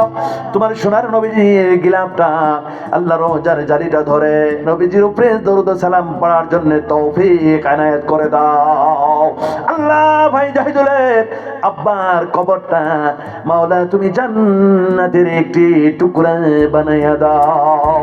আল্লাহ, ভাইজানকে তুমি দিনের দাঈ বানাইয়া দাও। সোনার নবীজির সঙ্গে আল্লাহ তুমি স্বপন যোগী দিদার নসিব করে দাও। আল্লাহ, মওতের আগে তুমি বাইজিদ বুস্তামির মতো নলি বানাইয়া দাও। মেহেরবান করে দেয় আল্লাহ, দোয়াটুকু কবুল মঞ্জুর করে নিন বিরহমাতিকা ইয়া আরহামার রাহিমিন। নারে তাকবীর, ভাই জাহিদুল ইসলাম কি নারে তাকবীর। আমি আর আলোচনা করলাম না, আমাদের মুখ্য অতিথি হুজুর আসার পরে অবশ্যই আলোচনা করাটা ঠিক নয়। আমি আপনাদের সম্মুখে যদি কোনো ধরনের বেদবি হয়ে থাকে, ছোট ভাই হিসেবে, ছেলে হিসেবে মাফ করবেন। আমি আপনাদের জন্য দোয়া করি, আপনারা আমার জন্য দোয়া করবেন। এটুকুই বলে আমার ক্ষুদ্র বক্তব্যের সমস্ত ভুলের মাফি চাইয়ে আপনাদের সম্মুখ থেকে বিদায় নিয়েছি। ওয়া আখির দাওয়ানা আনিল হামদুলিল্লাহি রাব্বিল আলামিন। আসসালামু আলাইকুম ওয়া রাহমাতুল্লাহি ওয়া বারাকাতুহু।